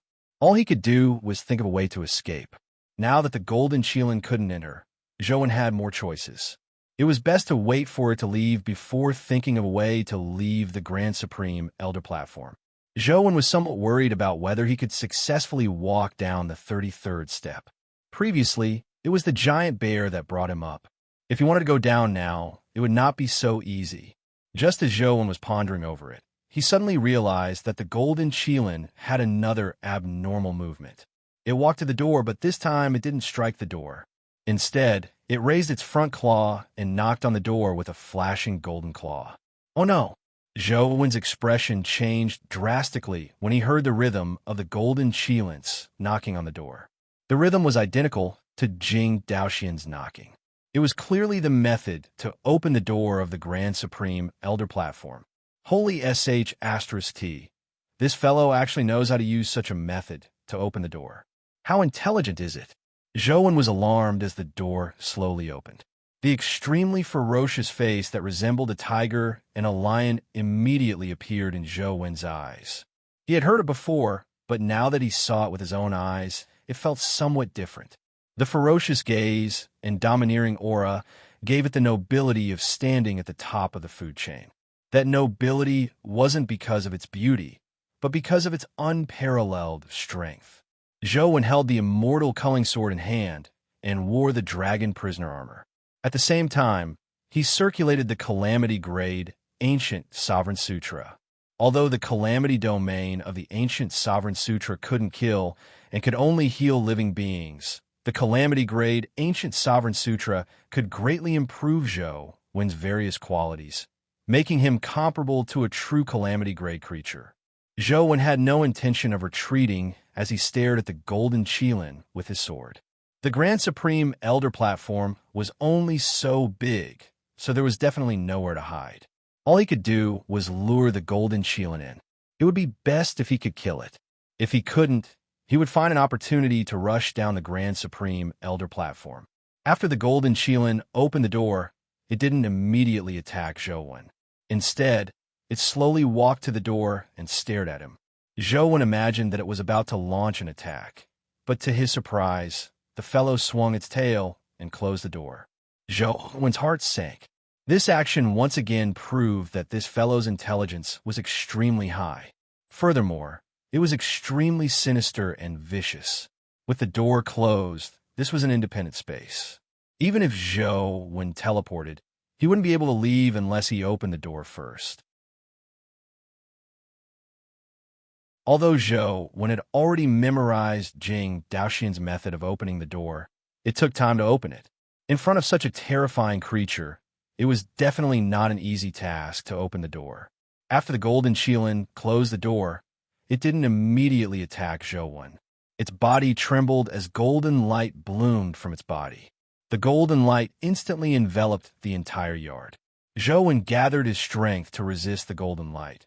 But when the golden light touched Zhou's minor heavenly cycle killing array, it didn't cause any damage. However, the golden light was distorted by the minor heavenly cycle killing array, forming a golden halo around Zhou. It didn't directly shine on him. Zhou knew that the golden light was likely the golden Qilin's domain, but he didn't know what use it had. It didn't look like an offensive domain. The more it was such a domain, the more Zhou didn't dare be careless. An offensive domain could tell at a glance what kind of power the domain had, but he didn't know what use it had. He might stumble somewhere. The heaven-opening scripture of the highest elder and truth listener were already in place to prevent him from being affected by some unknown power. The golden Qilin walked over step by step amidst the golden light. Its eyes seemed to condense into something corporeal, ferocious, and domineering. If it were a person with a weaker mental fortitude, they would probably be in a weak position. Under such circumstances, the golden Qilin still didn't choose to pounce forward. Instead, it approached step by step, forcing Zhou into a corner, preventing him from escaping. This fellow is really sinister and terrifying. This was the first time Zhou had encountered such a dimensional creature. He knew that he couldn't retreat, or the situation would only worsen. With a thought, Zhou suddenly exerted strength in his hand and pulled out the immortal culling sword.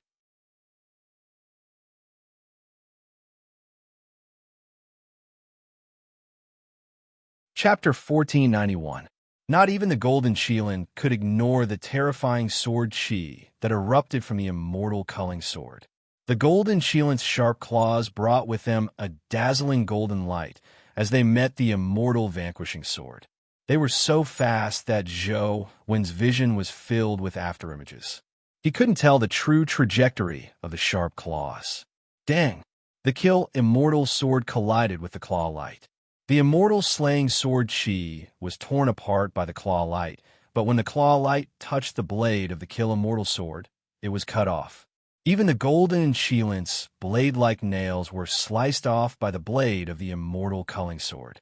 Zhou Wen immediately understood that his strength was much weaker than the Golden Shilin's. The reason why he could slice through the claw beams and nails was because of the sharpness of the immortal culling sword. With the immortal culling sword in hand, Zhou Wen unleashed the heart-defying sword technique. Coupled with the abilities of the disqualified, he slashed at the Golden Shilin again and again, aiming for its vital points. The Golden Shilin seemed to have already realized the sharpness of the immortal culling sword. It didn't clash head-on with the immortal culling sword. Its body moved like a phantom as it constantly circled Zhou Wen, causing his attacks to miss. Even though Zhou Wen used teleportation, he couldn't keep up with the Golden Shilin's speed. What puzzled Zhou Wen was that the Golden Shilin didn't attack with all its might. It seemed to be waiting for something. What is it waiting for? Zhou Wen was puzzled, but he knew that he couldn't waste any more time. He had to finish off the Golden Shilin as soon as possible or escape the Grand Supreme Elder Platform. The immortal culling sword slashed out golden beams of light as it cleaved at the Golden Shilin. At the instant the Golden Shilin dodged, Zhou Wen, who had already calculated the position, had an ancient mirror appear in his hand. The seven-colored beam of light shot out from the ancient mirror and landed on the spot where the Golden Shilin was moving. On the left was the numinous treasure hall, and on the right was the wall. Although the Golden Shilin was very fast, Zhou Wen had predicted its position. It could either withstand the soul annihilation divine light of the soul, revealing mirror, or forcefully resist the immortal culling sword. In its shock, the Golden Shilin twisted its body and forcefully dodged the soul annihilating divine light. However, the culling immortal sword was already above its head. At the instant the immortal culling sword slashed down, Zhou Wen felt a strong sense of unease. Dang! The Golden Shilin raised its head, and the golden horn on its head collided with the kill immortal sword, forcibly shaking the kill immortal sword away. The immortal culling sword failed to slice off its golden horn. Instead, it was Zhou Wen who involuntarily retreated due to the powerful impact. The immortal culling sword nearly flew out of his hand. The Golden Shilin's eyes were ferocious as a golden beam shot out from its eyes and struck Zhou Wen's chest. Zhou Wen was extremely close to it. Furthermore, his body had been shaken by the immense force. He had already lost his center of gravity, making it difficult for him to control his body's rapid movements. How treacherous! Zhou Wen cursed inwardly. The Golden Shilin clearly had long-range attacks, but it pretended to be a creature with a powerful body to fight Zhou Wen. It could clearly block the immortal culling sword, but it pretended to be unable to fight it head-on. This was the first time Zhou Wen had encountered such a powerful dimensional creature that was so wretched and sinister. Thankfully, Zhou Wen had already realized that something was amiss. When the immortal culling sword slashed down, he used space-time theft and teleportation. Teleportation was only effective because of the space-time theft. It teleported Zhou Wen to the side of the god of Wealth Temple. The Golden Shilin's golden beam immediately missed and struck the wall of the Spirit Treasure Temple. Golden light exploded on the walls of the Spirit Treasure Temple, producing a shockwave that sent Zhou Wen retreating. If he were to be struck head-on, the consequences would be obvious. Seeing that its attack had failed, the Golden Shilin no longer hid. It unleashed its berserk speed as the golden beam in its eyes constantly swept at Zhou Wen. Through the combination of his movement technique and teleportation, Zhou Wen dodged the golden beam in its eyes while finding an opportunity to approach it. He wanted to use the immortal culling sword to kill it. However, the golden horn on its head was abnormally hard. After blocking several strikes from the immortal culling sword, there were only some shallow marks on the golden horn. It was probably not easy to slice it off. The man and beast fought crazily on the Elder Lord platform. The soul-revealing mirror would shoot out soul annihilation divine light from time to time, but it was difficult to hit the golden Qilin. Before long, Zhou felt something amiss again. He didn't know what the golden Qilin's domain was for. In battle, he didn't realize that the golden glow had any effect on him. However, with the passage of time, Zhou finally discovered the use of the golden glow. Furthermore, he realized that he was in danger. Wherever the golden glow shone, Zhou could clearly sense that the glow was getting thicker and thicker as it gradually condensed into something corporeal. Moving in the golden glow felt like moving in water. The resistance became extremely great, and the resistance increased. Zhou suspected that he might be trapped in the golden glow to a certain extent, unable to move. Damn it! Zhou knew that he was in deep trouble. This domain power was similar to the power of control or confinement, but this power didn't directly affect him. Instead, it filled the surrounding space. Therefore, evil nullification and the heaven-opening scripture of the highest elder were useless. What should I do? Zhou could already feel the pressure the golden light brought him. Even if he used the immortal culling sword to slash at the golden light, it was like using a blade to slice through water. He couldn't truly slice through it. After the immortal culling sword slashed, the golden light returned to normal. Zhou found it harder and harder to move. Finally, Zhou failed to dodge in time. The golden beam shot out from the golden Qilin's eyes and struck his chest. Bam! At the instant Zhou's chest was struck, the soul reflection mirror appeared. When the golden beam hit the mirror, it was reflected and landed on the golden Qilin itself. The golden light sliced through its golden scales, causing the golden Qilin to roar in pain. Blood flowed out of its wound. Immortal slaying. Zhou knew that this was his last chance. It was very difficult for the same move to be effective against the golden Qilin. It was a problem if he could escape alive after this strike. The golden Qilin raised its head in pain and roared. Its neck was completely exposed in front of Zhou as the immortal culling sword instantly slashed at its neck. Just as it was about to strike its neck, the golden Qilin suddenly lowered its head and bit the immortal culling sword's blade. At the same time, it lowered its head and used its golden horn to slam into Zhou's body. Ding! The ring on Zhou's other hand popped out and transformed into a bamboo blade. Zhou drew it and stabbed, meeting the golden Qilin's eye that was slamming down. Blood flowed as the bamboo blade pierced through the eye. The golden Qilin shook its head crazily, sending Zhou flying with the blade. Bam! Zhou's body slammed into the wall of the main hall. The dragon-imprisoned armor on his body caved in, but the wall remained intact. Roar! The golden Qilin's eye bled as it stared at Zhou and roared angrily. With its roar, the surrounding golden light almost instantly froze like golden jelly, trapping Zhou within.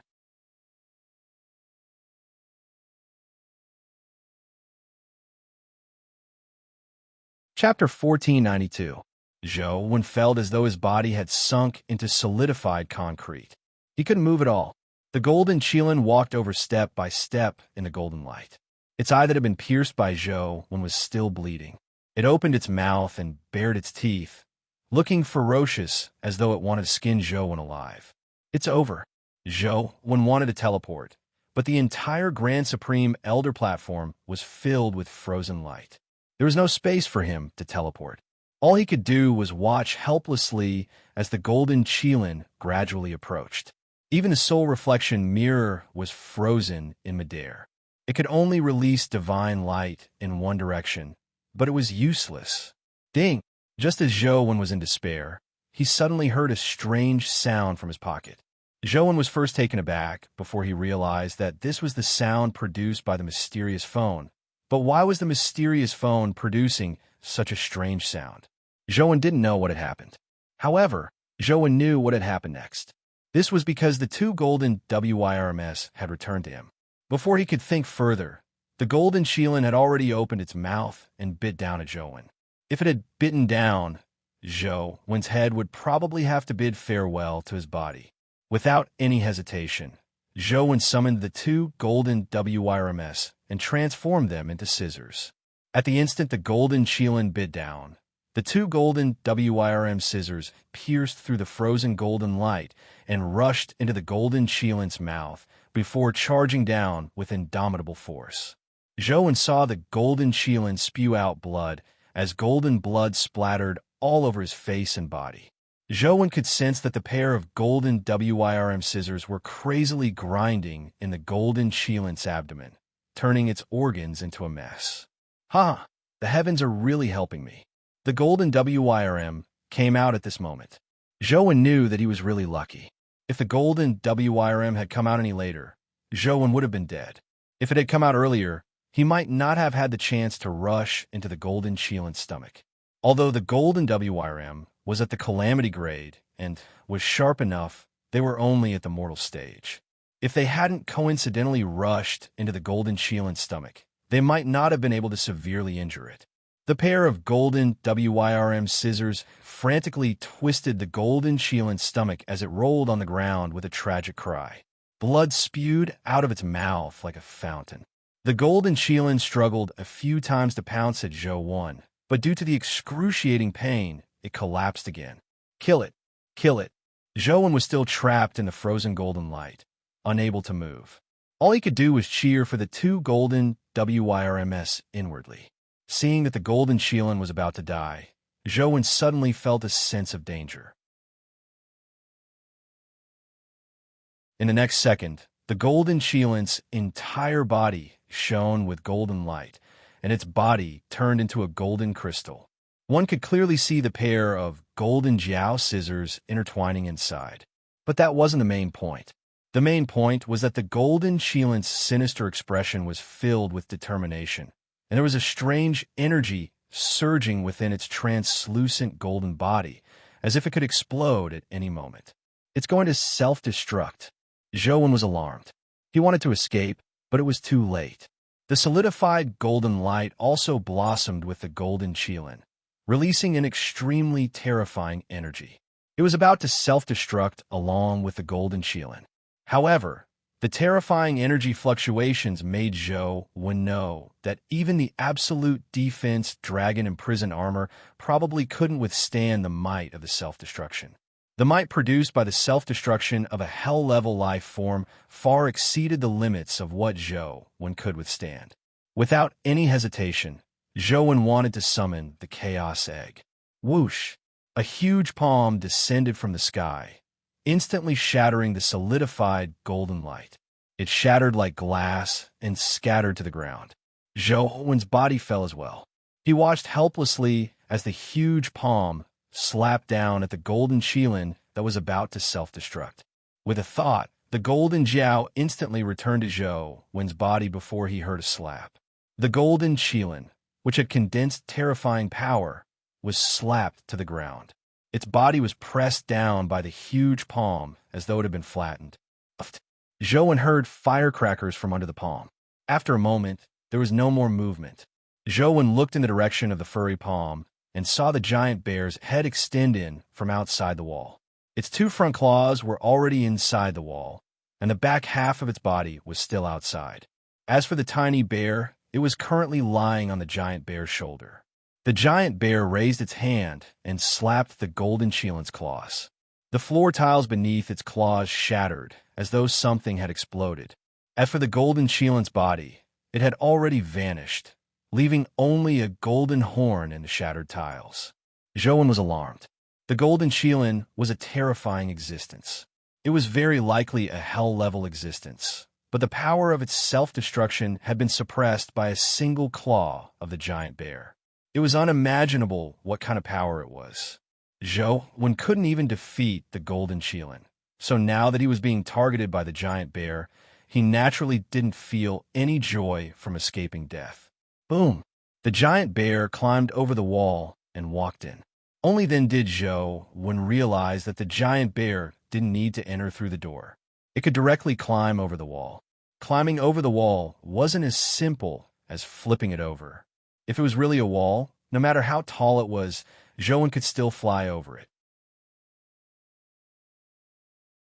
However, the yard of the Grand Supreme Elder Platform was an independent space. It was also protected by the Grand Supreme Elder Platform's rules. To be able to forcefully climb in, not only did one need to have the ability to tear through space, but they also needed to have the ability to clash with the Grand Supreme Elder Platform's rules.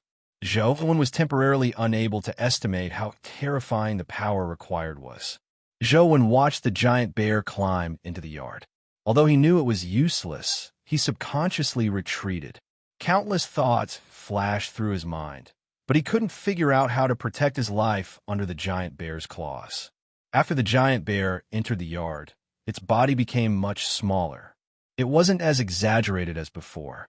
The little bear got off its back and ran towards Zhou. Zhou was delighted instead of being alarmed. Many thoughts flashed through his mind. Can I use this little bear as a hostage? But does this bear know what a hostage is? Will it be threatened? While Zhou was still hesitating, the little bear had already run to his side. It circled around him a few times as though it was sniffing his scent with its nose. After circling a few times, the little bear seemed to confirm something. It pounced on Zhou and extended its tongue to lick his face. It looked very intimate. This fellow still recognizes me? Zhou's expression flickered, unsure if it was a blessing or a curse. You're tuning into the Warrior Lore YouTube channel. Don't forget to subscribe and join us on this journey to catch the most captivating stories.